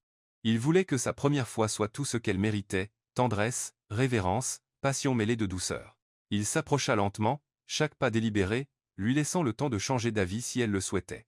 Mais Sophia ne recula pas. Au contraire, elle releva le menton, ses yeux rencontrant les siens avec une détermination à la fois courageuse et vulnérable. « Tu trembles » dit-il doucement, s'arrêtant devant elle, si près qu'il sentait la chaleur émaner de son corps. « Je sais » murmura-t-elle. « Je suis nerveuse. »« Tu n'as pas à l'être. » Ethan leva les mains, les posant doucement sur ses épaules, ses pouces traçant de petits cercles apaisants. « Je vais prendre soin de toi, je te le promets. » Sophia hocha la tête, les yeux brillants d'une émotion contenue. « J'ai confiance en toi » ces 4 mots frappèrent Ethan comme la foudre. Elle avait confiance en lui. Après tout, la cruauté de la nuit de noces, les mots durs, la froideur, elle choisissait encore de lui faire confiance. Il ne le méritait pas. Mais il ferait tout pour le devenir. Il se pencha, capturant ses lèvres dans un baiser doux, presque chaste. Contrairement au baiser dévorant sur la terrasse, celui-ci était une promesse muette, je vais y aller doucement. Je te respecte. Tu es en sécurité avec moi. Ses mains glissèrent de ses épaules à son dos, suivant la ligne de sa colonne vertébrale par-dessus le tissu de la robe. Sophia soupira contre sa bouche, son corps se détendant peu à peu sous la caresse douce. Ethan approfondit lentement le baiser, sa langue effleurant sa lèvre inférieure. Demandant la permission, elle la lui accorda, et leurs langues se rencontrèrent dans une danse lente et sensuelle qui fit bouillir leur sang à tous les deux. Ses mains trouvèrent la fermeture éclair au dos de la robe. Il s'arrêta, séparant leurs lèvres juste assez pour murmurer contre sa bouche, puis je. Oui, elle souffla, et il y avait une reddition dans ce mot, un abandon qui allait au-delà du physique. Ethan descendit lentement la fermeture, le bruit emplissant le silence de la pièce. Ses mains suivirent le chemin de la fermeture, ses doigts effleurant la peau nue, laissant une traînée de feu là où il passait. Sophia frissonna complètement, un soupir s'échappant de ses lèvres entr'ouvertes quand la robe glissa enfin de ses épaules et tomba au sol dans un murmure de tissu. Ethan recula juste pour la regarder. Elle se tenait là en simple lingerie blanche, rien de provoquant ou d'élaboré, juste pure et honnête, comme tout chez elle. Et pour Ethan, elle était la plus belle chose qu'il ait jamais vue. « Tu es parfaite » dit-il, la voix épaisse d'un désir à peine contenu. Absolument parfaite, Sophia rougit, la rougeur se répandant de son visage à son cou et à sa poitrine. Elle croisa instinctivement les bras pour se couvrir, mais Ethan prit doucement ses mains, les écartant. « Non » murmura-t-il. « Ne te cache jamais de moi, jamais. » Il l'attira contre lui, et Sophia sentit la solidité de son corps contre le sien, la chaleur qui irradiait à travers la chemise qu'il portait encore. Ses mains glissèrent sur son dos nu, explorant chaque courbe, chaque ligne, chaque centimètre de peau qu'il pouvait atteindre. Ses lèvres trouvèrent son cou, embrassant, mordillant légèrement, descendant jusqu'à sa clavicule tandis que Sophia rejetait la tête en arrière, lui offrant l'accès. De petits sons de plaisir s'échappaient involontairement. « Ethan » murmura-t-elle, ses mains agrippant ses épaules, ses jambes commençant à faiblir sous l'intensité des sensations. Il la souleva sans effort, comme si elle ne pesait rien, et la porta jusqu'au lit. Il l'allongea soigneusement sur les draps doux, puis se tint à côté du lit, ôtant sa propre chemise avec des gestes délibérés. Sophia observa, fascinée, tandis que le tissu révélait son torse sculpté, muscles dessinés par l'exercice régulier, peau hâlée qui contrastait avec sa pâleur. Ethan la rejoignit sur le lit, s'allongeant à côté d'elle, appuyé sur un coude pour pouvoir la voir entièrement. Sa main libre traça une ligne de son visage à son cou, s'arrêtant sur son cœur qui battait la chamade. Il pouvait sentir le pouls sous sa paume, le rythme erratique qui faisait écho au sien. « Ton cœur bat si fort » murmura-t-il, ses lèvres esquissant un sourire tendre. « C'est ta faute » répondit Sophia. Et il y avait une pointe d'humour dans sa voix, malgré la nervosité. Ethan rit doucement puis se pencha pour l'embrasser à nouveau, un baiser long, profond qui leur vola le souffle à tous les deux. Tandis qu'ils s'embrassaient, ses mains continuèrent leur exploration, glissant sur sa taille, sur ses hanches, sur le côté de son corps, jusqu'à trouver l'agrafe de son soutien-gorge. Il l'ouvrit avec une facilité qui aurait été impressionnante si Sophia n'avait pas été complètement perdue dans les sensations qui la consumaient. Quand le soutien-gorge fut retiré, Ethan recula juste pour l'admirer encore. Ses yeux parcoururent chaque courbe, chaque ombre, chaque détail, comme s'il mémorisait une œuvre d'art. Et puis, avec une révérence qui fit monter les larmes aux yeux de Sophia, il se pencha et embrassa son cœur, pas métaphoriquement, mais littéralement, ses lèvres se posant sur le côté gauche de sa poitrine, là où son cœur battait irrégulièrement. « Tu es belle, Sophia » murmura-t-il contre sa peau. « Tout en toi ta beauté, ta force, ta pureté. C'est un honneur de te toucher. Un honneur d'être ici avec toi. » Sophia ne put retenir ses larmes, pas de tristesse, mais d'une émotion si intense, si écrasante, qu'elle ne pouvait être contenue. Ethan vit les larmes et revint immédiatement à son visage, les embrassant, chacune d'elles tout en murmurant des mots de réconfort et d'adoration. « Ne pleure pas, mon amour. S'il te plaît, ne pleure pas. Ce n'est pas de la tristesse, parvint-elle à dire, la voix étouffée. C'est juste, personne ne m'a jamais fait me sentir comme ça, comme si j'étais spécial. Tu es spécial, affirma Ethan avec une conviction absolue. Tu es la femme la plus spéciale que j'ai jamais rencontrée. Et puis il continua son exploration, ses lèvres descendant sur son cou, sur ses épaules, s'arrêtant sur ses seins. Il les toucha avec révérence, ses mains douces mais fermes, sa bouche suivant le chemin de ses mains. Sophia arqua le dos, un gémissement s'échappant de ses lèvres, tandis que des sensations totalement nouvelles parcouraient son corps comme des vagues de chaleur. Ethan prit le temps pour chaque partie d'elle. Il n'y avait aucune hâte, aucune urgence désespérée, juste une adoration pure et simple. Ses mains et sa bouche cartographièrent chaque centimètre de peau, découvrant ce qui la faisait soupirer, ce qui la faisait gémir, ce qui la faisait se tortiller sous lui. Quand ses mains glissèrent enfin sur son ventre, s'arrêtant à l'élastique du dernier morceau de tissu qui la couvrait encore, il s'arrêta à nouveau. « Tu veux toujours cela » demanda-t-il, ses yeux cherchant les siens, guettant le moindre signe d'hésitation ou de doute. « Oui » répondit Sophia sans hésiter. « Je te veux, Ethan. Complètement. » Il retira la dernière barrière entre eux puis la regarda simplement un instant, complètement nue, complètement vulnérable, complètement à lui. « Parfaite. » murmura-t-il encore, comme une prière. Ethan ôta le reste de ses vêtements puis revint sur le lit, se positionnant au-dessus d'elle, soutenant son poids sur ses avant-bras pour ne pas l'écraser. Leurs corps se rencontrèrent enfin, peau contre peau, chaleur contre chaleur, et tous deux soupirèrent simultanément, le contact envoyant des flammes dans chaque nerf. « Ça risque de faire mal au début » l'avertit-il doucement, ses yeux fixés sur les siens. « Si ça fait mal, dis-le-moi. J'irai lentement. Tout à ton rythme. » Sophia hocha la tête, ses mains glissant sur son dos, sentant les muscles tendus sous sa peau. « J'ai confiance en toi. » Ethan l'embrassa un baiser profond et tendre, tandis que ses mains la préparaient doucement, s'assurant qu'elle était prête. Et puis, avec un soin infini, il commença à s'unir à elle. Sophia ressentit la pression, l'étrangeté, puis une douleur aiguë qui la fit se contracter involontairement. Ethan s'arrêta immédiatement. « Respire » murmura-t-il, embrassant son visage, son cou, essayant de la distraire de la douleur. « Respire simplement, mon amour. Je suis là, tu es en sécurité. » Sophia inspira profondément, forçant son corps à se détendre. Et petit à petit, la douleur commença à s'estomper, remplacée par une sensation de plénitude, de connexion qui allait au-delà du physique. « Continue » murmura-t-elle. « S'il te plaît. » Ethan obéit, bougeant avec une lenteur excruciating, laissant à son corps le temps de s'ajuster, de l'accepter. Et quand ils furent enfin complètement unis, il s'arrêta à nouveau, posant son front contre le sien, yeux dans les yeux, souffles accélérés se mêlant. « Ça va » demanda-t-il, la voix épaisse de retenue. « Oui » répondit Sophia. Et il y avait de l'émerveillement dans sa voix. Plus que bien. Et puis ils commencèrent à bouger ensemble, lentement d'abord, trouvant un rythme qui n'appartenait qu'à eux, une danse que leur corps exécutait instinctivement.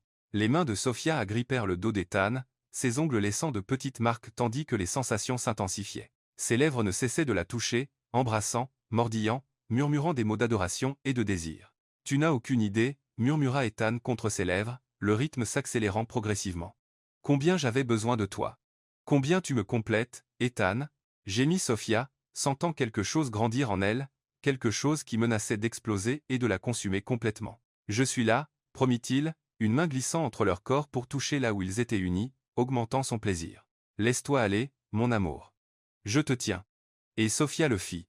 Elle laissa toutes les inhibitions, toutes les peurs, tous les doutes se dissoudre, tandis que le plaisir la submergeait comme une vague implacable. Elle cria son nom, son corps s'arquant, se resserrant autour de lui d'une façon qui amena Ethan à son propre bord. Il la suivit quelques instants plus tard, son corps tremblant, tandis qu'il trouvait sa propre délivrance, son nom un murmure révérencieux sur ses lèvres. Et puis, épuisé, il se laissa tomber à côté d'elle, l'attirant immédiatement contre sa poitrine, l'enlaçant dans ses bras, comme s'il craignait qu'elle disparaisse s'il la lâchait. Ils restèrent allongés dans le silence post-extase, cœur battant à l'unisson, respiration retrouvant peu à peu leur calme, corps encore entrelacés. Ethan embrassa doucement son front, puis sa tempe, puis sa joue. « Tu n'as aucune idée de combien tu as changé ma vie, murmura-t-il dans l'obscurité. Les mots chargés d'une émotion si profonde que Sophia se blottit encore plus contre lui. Tu as changé la mienne aussi, répondit-elle, la voix ensommeillée mais heureuse. De toutes les façons possibles. Ethan la serra plus fort, son menton reposant sur le sommet de sa tête, les yeux fixés sur le plafond sombre. Pour la première fois de sa vie adulte, il se sentait complet, comme si une pièce qui avait toujours manqué venait enfin de trouver sa place. Et tandis que Sophia s'endormait dans ses bras, en sécurité et aimée, Ethan fit une promesse silencieuse. Il protégerait cela. Il la protégerait, elle. Il protégerait ce qu'ils construisaient ensemble, quel qu'en soit le prix. Mais ce qu'il ignorait, tandis que la nuit les enveloppait de sa paix temporaire, c'était que des orages approchaient, que des forces hors de son contrôle conspiraient déjà pour détruire tout ce qu'il venait de trouver, et que le bonheur qu'il ressentait en cet instant serait mis à l'épreuve. D'une manière qu'aucun délai, deux ne pouvait imaginer. Les mois qui suivirent cette nuit furent les plus heureux qu'Ethan et Sophia aient jamais connus.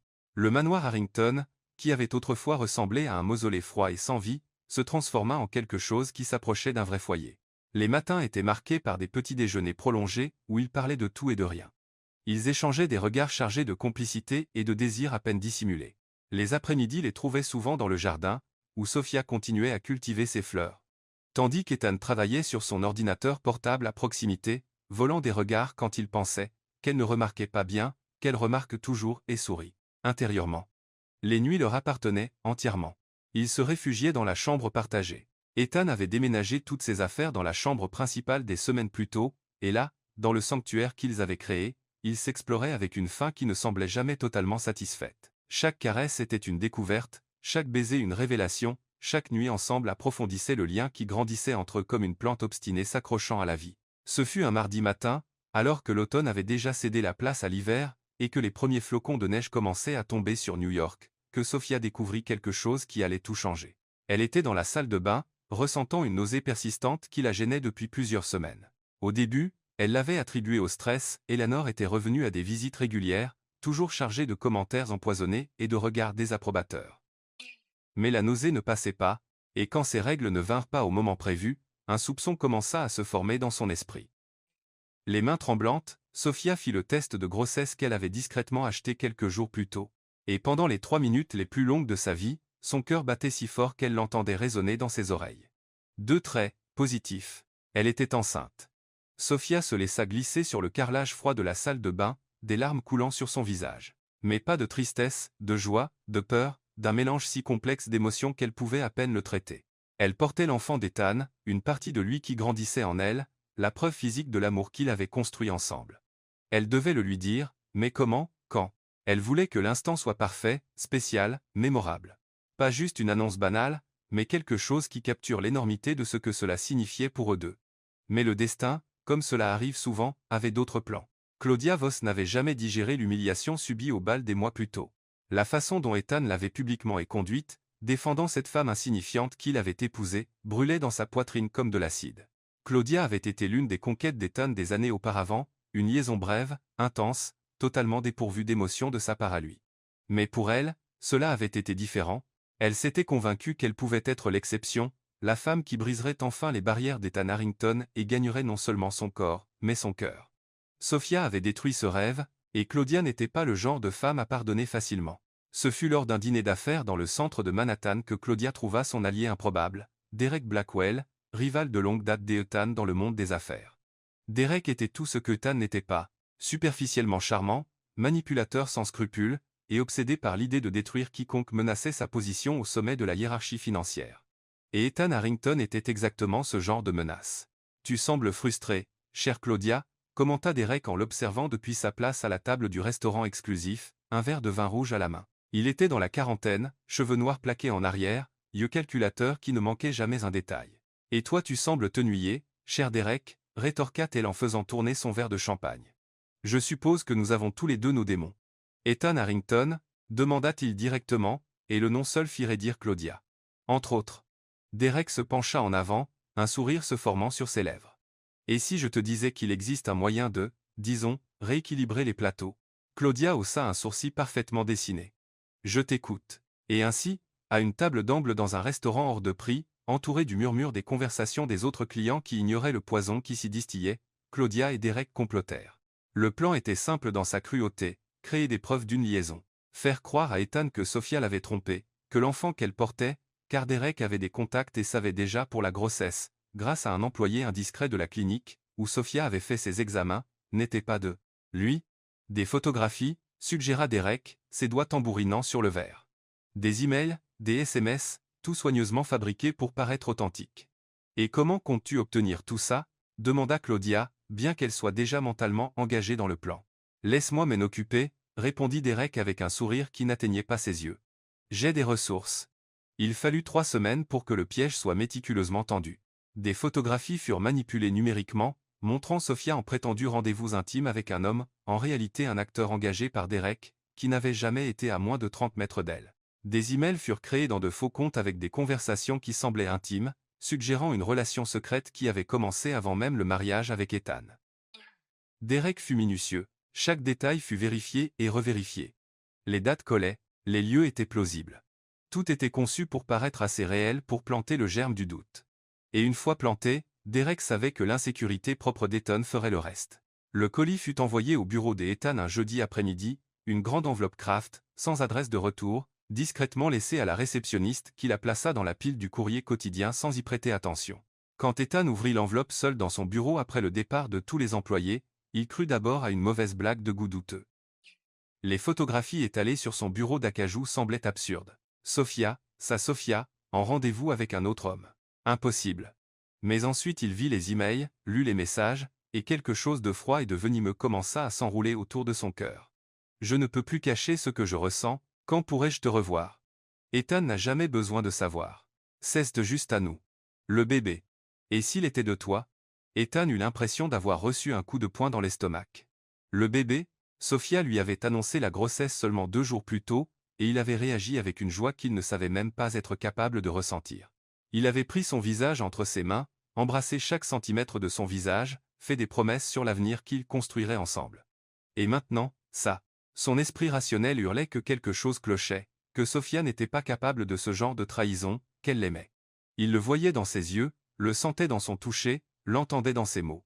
Mais la partie de lui qui avait été blessée auparavant, celle qui avait appris depuis l'enfance à ne jamais faire totalement confiance, à toujours s'attendre au pire des gens, commença à murmurer le poison. Tu croyais vraiment que quelqu'un comme elle pourrait t'aimer? Toi qui l'as traitée comme une marchandise, toi qui l'as achetée comme un objet. Bien sûr qu'elle irait chercher l'affection ailleurs. Ethan prit le téléphone d'une main tremblante.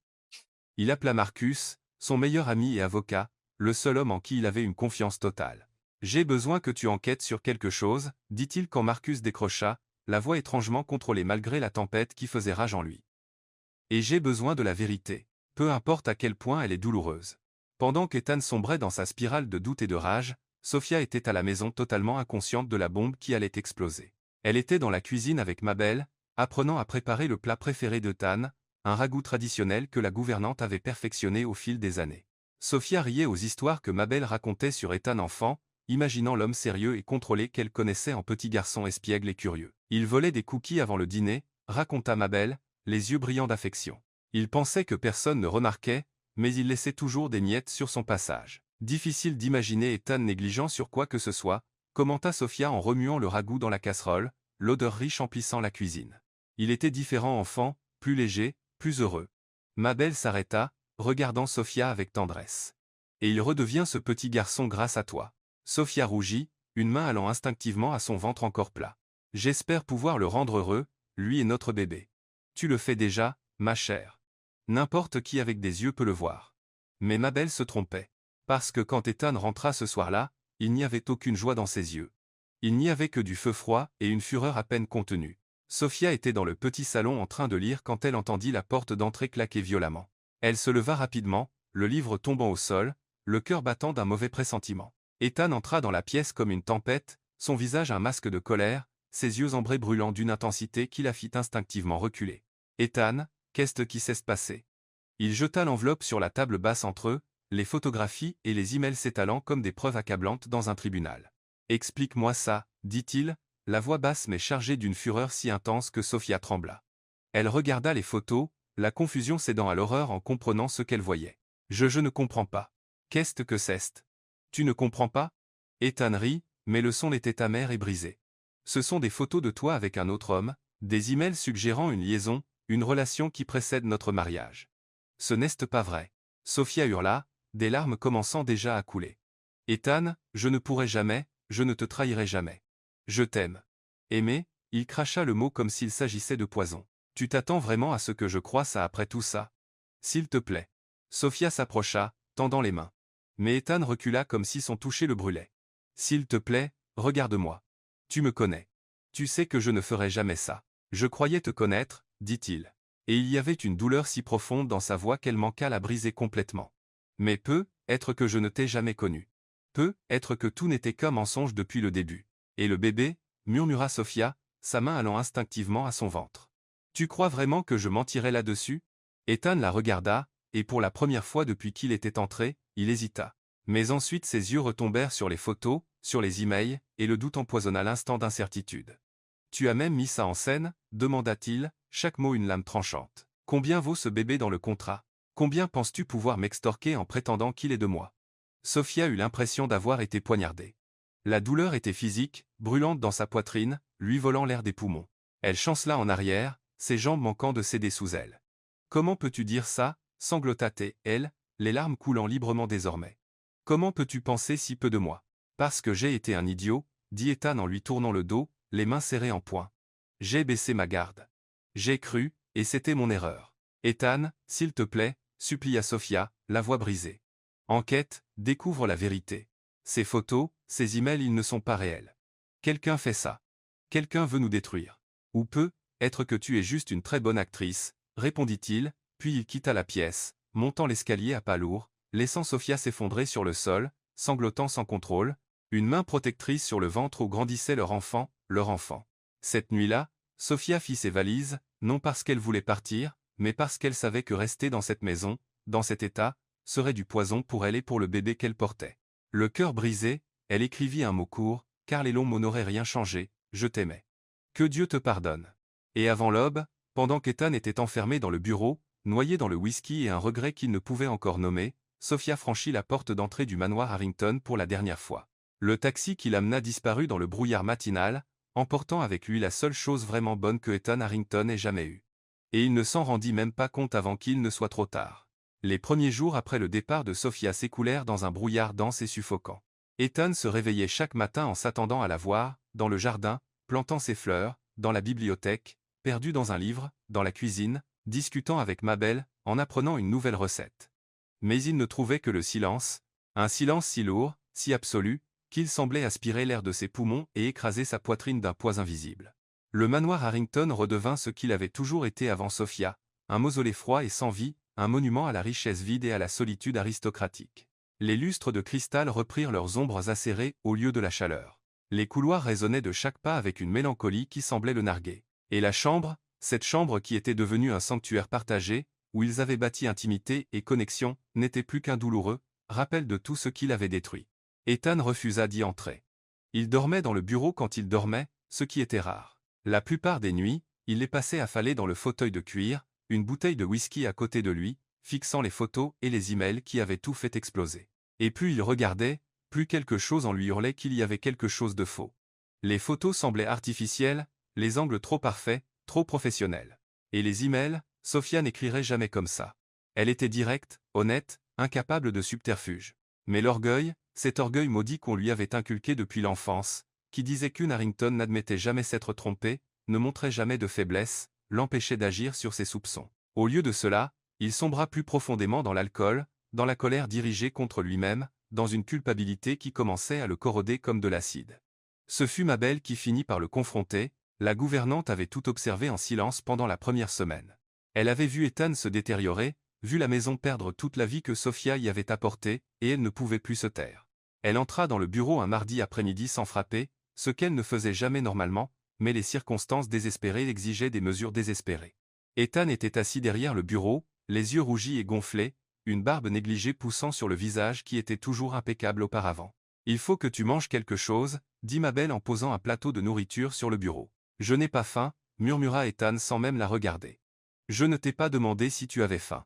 J'ai dit qu'il fallait que tu manges. » Ethan leva les yeux, une irritation passant brièvement. « Mabel, je n'ai pas la patience pour elle ne l'a pas fait. » Mabel l'interrompit, la voix ferme et chargée d'une conviction absolue.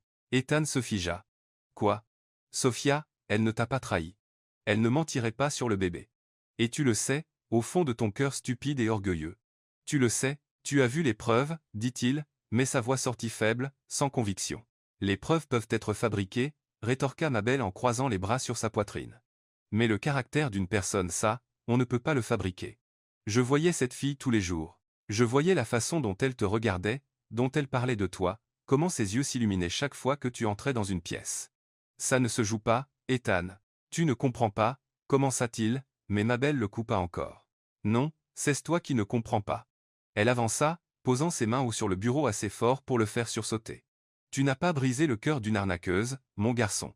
Tu as détruit la seule femme qui t'ait vraiment aimé, la seule personne sur cette terre froide et misérable qui t'ait regardé et ait vu plus qu'un nom de famille, plus qu'un compte en banque. Elle t'a vu, et tu as jeté ça à la poubelle, sur la base de quoi? Des photos, des emails, le papier peut mentir. Son cœur, lui, n'a jamais menti.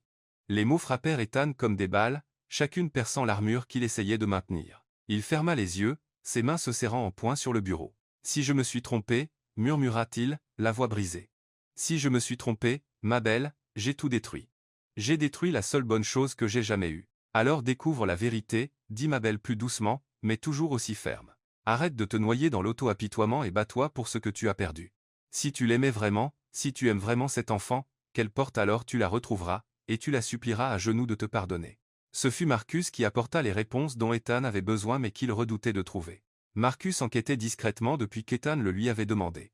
Mais contrairement à Ethan, il ne s'était pas laissé aveugler par l'émotion. Il avait suivi chaque piste avec la minutie d'un avocat expérimenté, vérifiant l'authenticité, traçant les origines, interrogeant les sources, et ce qu'il découvrit lui fit bouillir le sang. Il arriva au manoir par une nuit pluvieuse, 3 semaines après le départ de Sophia. Ethan était dans le bureau, comme toujours, quand Marcus entra sans cérémonie, jetant un dossier sur le bureau. « Lis ça, » dit-il, la voix tendue de colère à peine contenue. Ethan ouvrit le dossier de main tremblante. À l'intérieur, il y avait des rapports d'experts en photographie numérique montrant des manipulations massives des images. Il y avait des relevés bancaires reliant Derek Blackwell à une agence de talent, dont l'homme sur les photos avec Sophia. Il y avait des enregistrements de conversations téléphoniques entre Claudia et Derek discutant des détails du coup monté. Tout était faux, chaque photo, chaque email, chaque fragment de preuve qui avait détruit son mariage, tout fabriqué avec une précision chirurgicale par des gens qui voulaient le voir souffrir. Ethan eut l'impression que le monde s'effondrait autour de lui. Le dossier lui échappa des mains, les papiers se répandant sur le sol du bureau, tandis qu'il se levait brusquement, la chaise basculant en arrière sous l'impact. « Mon Dieu » murmura-t-il, les mains sur son visage. « Mon Dieu, qu'est-ce ce que j'ai fait? Tu as été un idiot » dit Marcus sans détour. « Tu as laissé l'insécurité et l'orgueil détruire la seule chose vraie que tu aies jamais eue et maintenant il faut que tu répares ça. »« Comment » cria Ethan en se tournant vers son ami, les yeux fous. « Comment réparer quelque chose comme ça? Comment la regarder en face et lui demander pardon d'avoir cru les mensonges, d'avoir douté d'elle, d'avoir dit ces choses horribles sur notre enfant? Tu commences par la retrouver, répondit calmement Marcus. Et ensuite tu supplies. Tu te mets à genoux, tu pleures. Tu fais tout ce qu'il faut parce que l'alternative, c'est de passer le reste de ta vie à savoir que tu as détruit la seule personne qui t'ait vraiment aimé. Retrouver, Sophia ne fut pas facile. Elle avait complètement disparu, aucune trace numérique, aucune transaction bancaire traçable, aucun contact avec des amis ou la famille. C'était comme si elle s'était évaporée de la surface de la Terre, mais Ethan ne renonça pas. Il engagea des détectives privés, offrit des récompenses, suivit chaque piste, aussi ténue soit-elle. Il fallut 2 semaines de recherche acharnée avant d'avoir enfin une réponse. Sophia avait été vue à Willowbrook, un petit village à la campagne à environ 3 heures au nord de New York. C'était un endroit discret, tranquille, exactement le genre de refuge que quelqu'un choisirait pour se cacher et panser de profondes blessures. Ethan n'attendit pas. Il monta en voiture et roula toute la nuit, la pluie battant le pare-brise, le cœur battant, les mains moites sur le volant. Il répétait dans sa tête 1000 discours, excuses, explications, promesses, mais tous les mots semblaient insuffisants face à l'énormité de ce qu'il avait fait. Quand il arriva à Willowbrook, le soleil se levait déjà, peignant le ciel de nuances roses et dorées. C'était un village pittoresque avec des maisons en bois, des rues pavées, et une atmosphère de tranquillité qui contrastait violemment avec la tempête qui faisait rage en Ethan. Il trouva Sophia assise sur un banc de bois sur la place principale, face à un petit lac où nageaient des canards paisiblement. Elle portait un manteau de laine épais qui ne cachait pas complètement le ventre qui s'était arrondi. Elle était visiblement enceinte désormais, le bébé se développant en elle malgré toute la douleur et le traumatisme qu'elle avait subi. Elle était plus mince, ses yeux cernés de noir, et il y avait une tristesse en elle qui n'existait pas avant.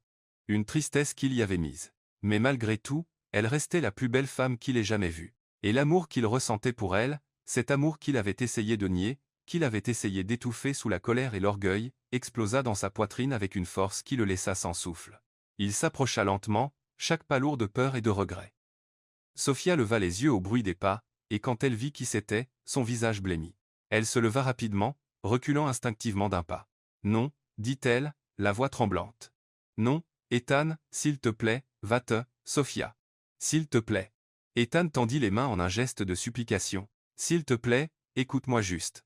Il n'y a rien que tu puisses dire. » Des larmes coulaient déjà sur son visage. « Tu as été très clair sur ce que tu penses de moi, de notre bébé. »« J'avais tort, dit Ethan, la voix brisée. J'avais complètement, terriblement, tort. Les photos, les emails, tout était faux. Tout a été monté par des gens qui voulaient nous détruire. Et moi j'ai été assez stupide pour y croire. » Sophia secoua la tête, plus de larmes coulant. « Tu aurais dû me faire confiance. Après tout ce qu'on a partagé, après tout ce qu'on a construit ensemble, tu aurais dû savoir que je ne te trahirai jamais. » « Je sais. » Ethan fit un nouveau pas vers elle. Et quand Sophia ne recula pas, il continua, jusqu'à se retrouver juste devant elle. Puis, à sa complète stupeur, il s'agenouilla sur l'herbe humide, ses mains tendues pour prendre les siennes. « Je sais, et ça me tue. Parce que tu as raison. J'aurais dû te faire confiance. J'aurais dû me battre pour nous au lieu de laisser le doute me détruire. » Sophia le regarda, l'homme fier et puissant qu'elle avait appris à aimer, maintenant à genoux devant elle, des larmes coulant sur son visage, complètement dépouillé de tout orgueil ou prétention. « Pardonne-moi, supplia-t-il, la voix épaisse d'émotion. S'il te plaît, Sophia, pardonne-moi. Je t'aime plus que tout au monde. J'aime notre enfant et je passerai le reste de ma vie à te le prouver si tu me donnes une chance. » Ethan, murmura-t-elle, ses propres larmes coulant librement désormais. « Je sais que je ne mérite pas ton pardon, continua-t-il, ses mains serrant les siennes comme si elle était la seule chose qui le maintenait ancré. Je sais que je t'ai blessé d'une façon que les mots ne peuvent réparer, mais je t'en supplie. Laisse-moi revenir vers toi. Laisse-moi être là pour toi, et pour notre bébé. Laisse-moi être l'homme que tu mérites. » Sophia ferma les yeux, la douleur luttant contre l'amour qu'elle ressentait encore pour lui, un amour qui n'avait jamais vraiment disparu, juste caché sous des couches de blessures et de déception. Quand elle rouvrit les yeux, elle regarda Ethan. Vraiment regarda, voyant non seulement la douleur qu'il avait causée, mais aussi la douleur qu'il ressentait, le regret sincère, la vulnérabilité brute qu'il montrait rarement à quiconque. « Je ne sais pas si je peux, » commença-t-elle, la voix brisée. « Alors ne décide pas maintenant, » dit rapidement Ethan. « Laisse-moi juste rester. Laisse-moi être près de toi. Je ne te mettrai pas la pression, je ne demanderai rien. Juste s'il te plaît, ne me repousse pas complètement. » Et à cet instant, en regardant l'homme qui avait brisé son cœur, mais qui avait aussi été le premier à vraiment la voir, Sophia prit une décision qui allait changer le cours de leurs deux vies. « Tu peux rester, » murmura-t-elle, « mais tu vas devoir regagner ma confiance. Tu vas devoir prouver que tu as vraiment changé. »« Je le ferai, » promit Ethan, en embrassant ses mains à plusieurs reprises. « Je le jure sur tout ce qui est sacré, je le ferai. » Et tandis que le soleil continuait de se lever sur Willowbrook, projetant une lumière dorée sur deux cœurs brisés, essayant de retrouver leur chemin l'un vers l'autre, un nouveau voyage commença, un voyage de pardon, de rédemption, et de la possibilité d'un amour qui, cette fois, serait assez fort pour survivre à n'importe quelle tempête. Ethan ne retourna pas à New York, ni cette semaine-là, ni la suivante. Il resta à Willowbrook, louant une petite chambre dans une auberge modeste, un contraste saisissant avec le manoir de marbre et de cristal qu'il appelait maison. Mais il s'en moquait. Le confort matériel ne signifiait rien sans Sophia, sans la chance de regagner ce qu'il avait détruit. Il n'essaya pas de forcer sa présence dans sa vie. Il n'arriva pas à l'improviste. Il ne fit pas de grands gestes dramatiques. Il n'essaya pas d'acheter son pardon avec des cadeaux coûteux ou des promesses vides. Au lieu de cela, il resta simplement.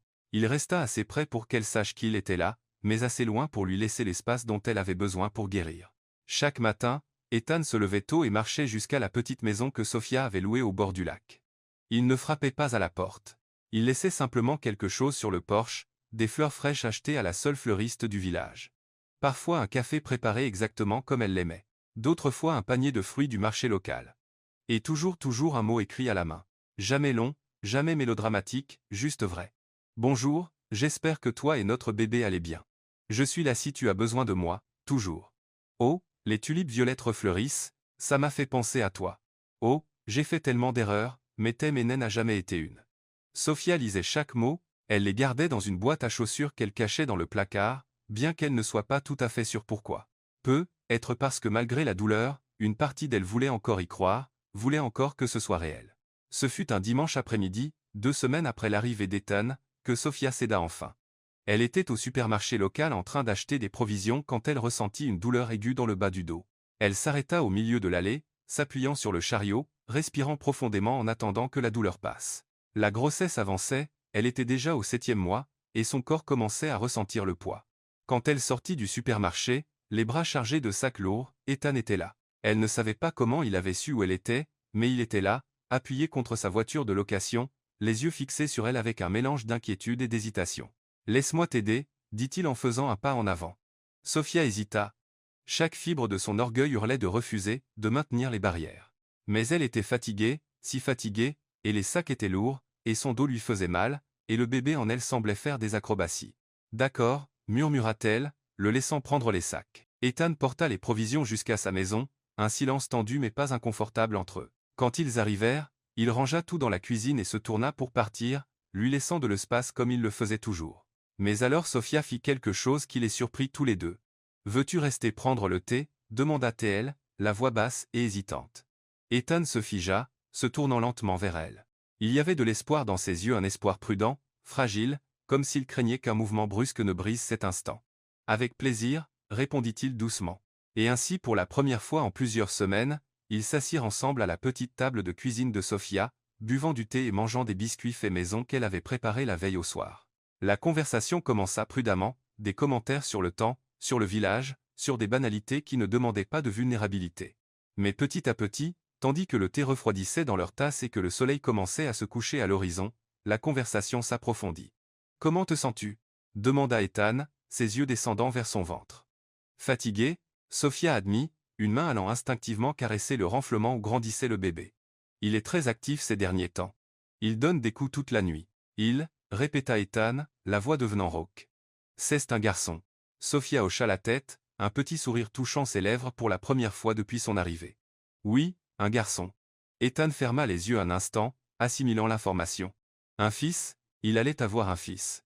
Et il avait failli perdre cela, failli perdre la chance de le connaître, d'être présent, d'être père. Comment vas-tu l'appeler demanda-il en rouvrant les yeux. Sophia resta silencieuse un moment, étudiant son visage. Puis doucement elle dit, Noah, j'ai pensé à Noah. Noah, testa Ethan le nom, le savourant. C'est parfait. Ils restèrent silencieux quelques minutes de plus, puis Ethan trouva le courage de poser la question qui lui brûlait les lèvres depuis son arrivée. Penses-tu que tu pourrais un jour me pardonner? Vraiment? Sophia le regarda, ses yeux ambrés qui avaient autrefois été froids comme la glace, mais qui brillaient maintenant d'une émotion brute et de vulnérabilité. Elle vit les profonds cernes sous ses yeux, preuve de nuit sans sommeil. Elle vit la barbe inégale si différente de l'apparence toujours impeccable qu'il maintenait. Elle vit un homme brisé essayant de se reconstruire. « Je ne sais pas » répondit-elle honnêtement. « Une partie de moi le veut. Mais une autre partie, ça fait encore si mal, Ethan. Les mots que tu as dit, les choses que tu as crues sur moi, ça a laissé des cicatrices. » Je sais, dit-il, tendant la main à travers la table, s'arrêtant à mi-chemin, n'osant pas toucher sans permission. Et je porterai la culpabilité de ça pour le reste de ma vie. Mais je veux essayer, je veux te prouver que je suis plus que mes pires moments, que je peux être l'homme que toi et notre fils méritaient. Sophia regarda sa main tendue, puis, lentement, hésitante, elle posa la sienne dessus. Le contact fut électrique, familier et réconfortant, même après tout. Prouve-le, alors, murmura-t-elle. Pas avec des mots, avec des actes. Je le ferai, promit Ethan en entrelaçant ses doigts aux siens. Chaque jour, pour le reste de ma vie, je le ferai. Et Ethan tint sa promesse. Il se levait chaque matin et allait chez Sophia, non pour faire pression, mais pour aider. Il préparait le petit déjeuner, même si ses talents culinaires étaient limités, et les œufs sortaient souvent brûlés. Il accompagnait Sophia aux rendez-vous prénataux, assis à côté d'elle pendant que le médecin vérifiait le cœur de Noah à l'échographie. Et quand Ethan entendit ce son pour la première fois, le rythme rapide et fort du cœur de son fils, il pleura. Il pleura ouvertement, sans honte, tenant la main de Sophia comme si elle était la seule chose qui le maintenait sur terre.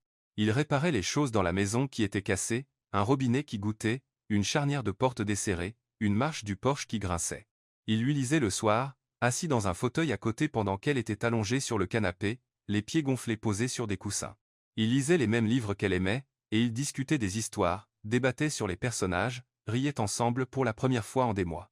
Ethan n'essaya pas de l'embrasser, n'essaya pas de forcer l'intimité physique. Il comprenait que la confiance ne se reconstruisait pas par des gestes romantiques, mais par la constance, par la présence, par le fait de montrer jour après jour qu'il n'allait pas disparaître, quand les choses deviendraient difficiles. Et Sophia observait. Elle observait la façon dont il essayait, comment il prenait soin, comment il se consacrait, non seulement à elle, mais au fils qui n'était même pas encore né. Elle voyait la transformation, de l'homme froid et contrôlé, qu'elle avait connu à quelque chose de plus doux, plus humain, plus vrai. Les barrières autour de son cœur commencèrent à se fissurer, pas d'un seul coup, mais progressivement, comme la glace qui fond sous le soleil persistant. Noah naquit par un matin de février glacial 3 semaines plus tôt que prévu. Sophia se réveilla à 4 heures du matin avec de fortes contractions qui la plièrent en deux de douleur. Elle attrapa le téléphone de main tremblante et composa le seul numéro qu'elle avait gardé, celui d'Ethan.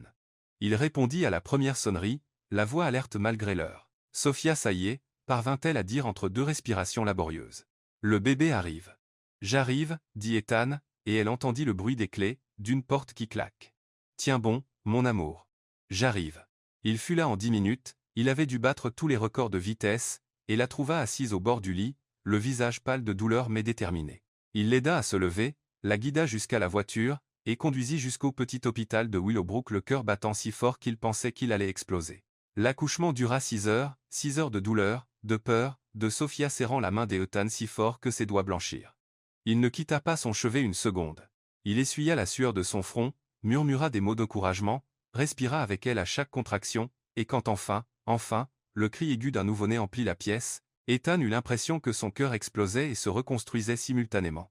Le médecin plaça Noah dans les bras d'Ethan d'abord, un petit bébé parfait avec une touffe de cheveux noirs et des poumons étonnamment puissants. Ethan regarda ce petit visage ridé, ses petits yeux fermés, et quelque chose en lui qui était brisé depuis si longtemps guérit enfin. « Bonjour, Noah, murmura-t-il, des larmes coulant librement sur son visage. « Bonjour, mon fils.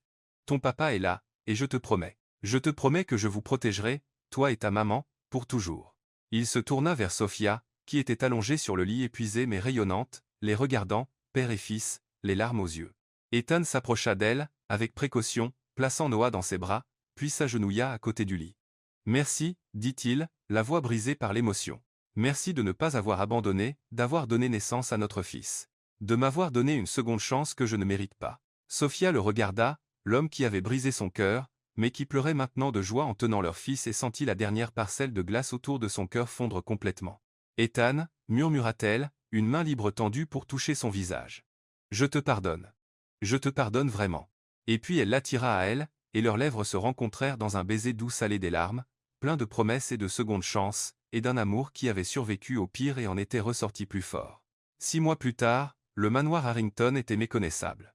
Là où il n'y avait autrefois que silence, il y avait maintenant du rire de Noah, qui grandissait vite et montrait déjà des signes d'avoir hérité du tempérament déterminé de ses deux parents, de Sophia, qui avait enfin trouvé sa place.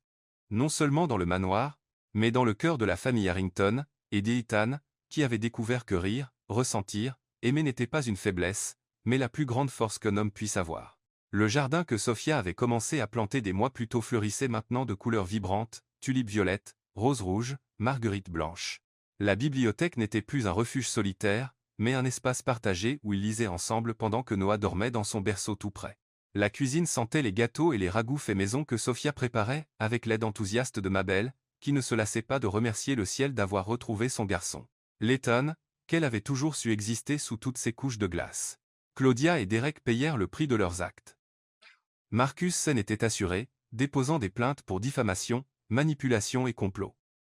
Claudia perdit sa position dans la haute société qu'elle chérissait tant, et Derek vit son empire commercial commencer à s'effondrer sous le poids des enquêtes et des scandales. Ethan ne ressentit aucune satisfaction de leur chute, juste une tristesse distante pour des gens qui avaient gaspillé leur vie à nourrir la haine et l'envie. Eleanor, étonnamment, avait commencé à changer. Quand elle vit Ethan tenir son petit-fils pour la première fois, quelque chose dans son cœur de pierre s'était fissuré. Elle ne devint pas chaleureuse du jour au lendemain, des décennies de froideur ne disparaissent pas facilement. Mais elle fit de petits efforts, elle rendait visite régulièrement, apportait des cadeaux pour Noah, et même lors d'une occasion mémorable, s'était excusée auprès de Sophia pour ses mots cruels. Ce n'était pas une excuse éloquente ou dramatique, juste un simple « j'avais tort à ton sujet ». Mais cela signifiait le monde entier. Et Ethan et Sophia, ils se marièrent à nouveau. Pas parce qu'ils en avaient légalement besoin, techniquement, ils étaient toujours mariés, mais parce qu'ils voulaient célébrer ce qu'ils avaient construit, renouveler leurs vœux avec un vrai sens cette fois. Ce fut une petite cérémonie intime dans le jardin du manoir que Sophia avait transformé avec amour et patience, seulement la famille proche et les vrais amis. Et quand Ethan vit Sophia marcher vers lui, vêtue d'un simple blanc, portant Noah dans ses bras, il sut qu'il avait enfin trouvé ce qu'il avait cherché toute sa vie, sans savoir qu'il le cherchait.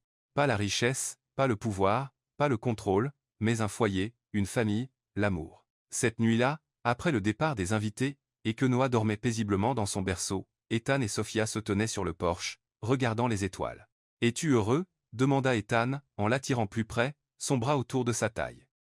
Sophia s'appuya contre lui, souriante. « Plus que je ne l'aurais cru possible. »« Moi aussi » confessa-t-il en embrassant le sommet de sa tête. « Et c'est grâce à toi.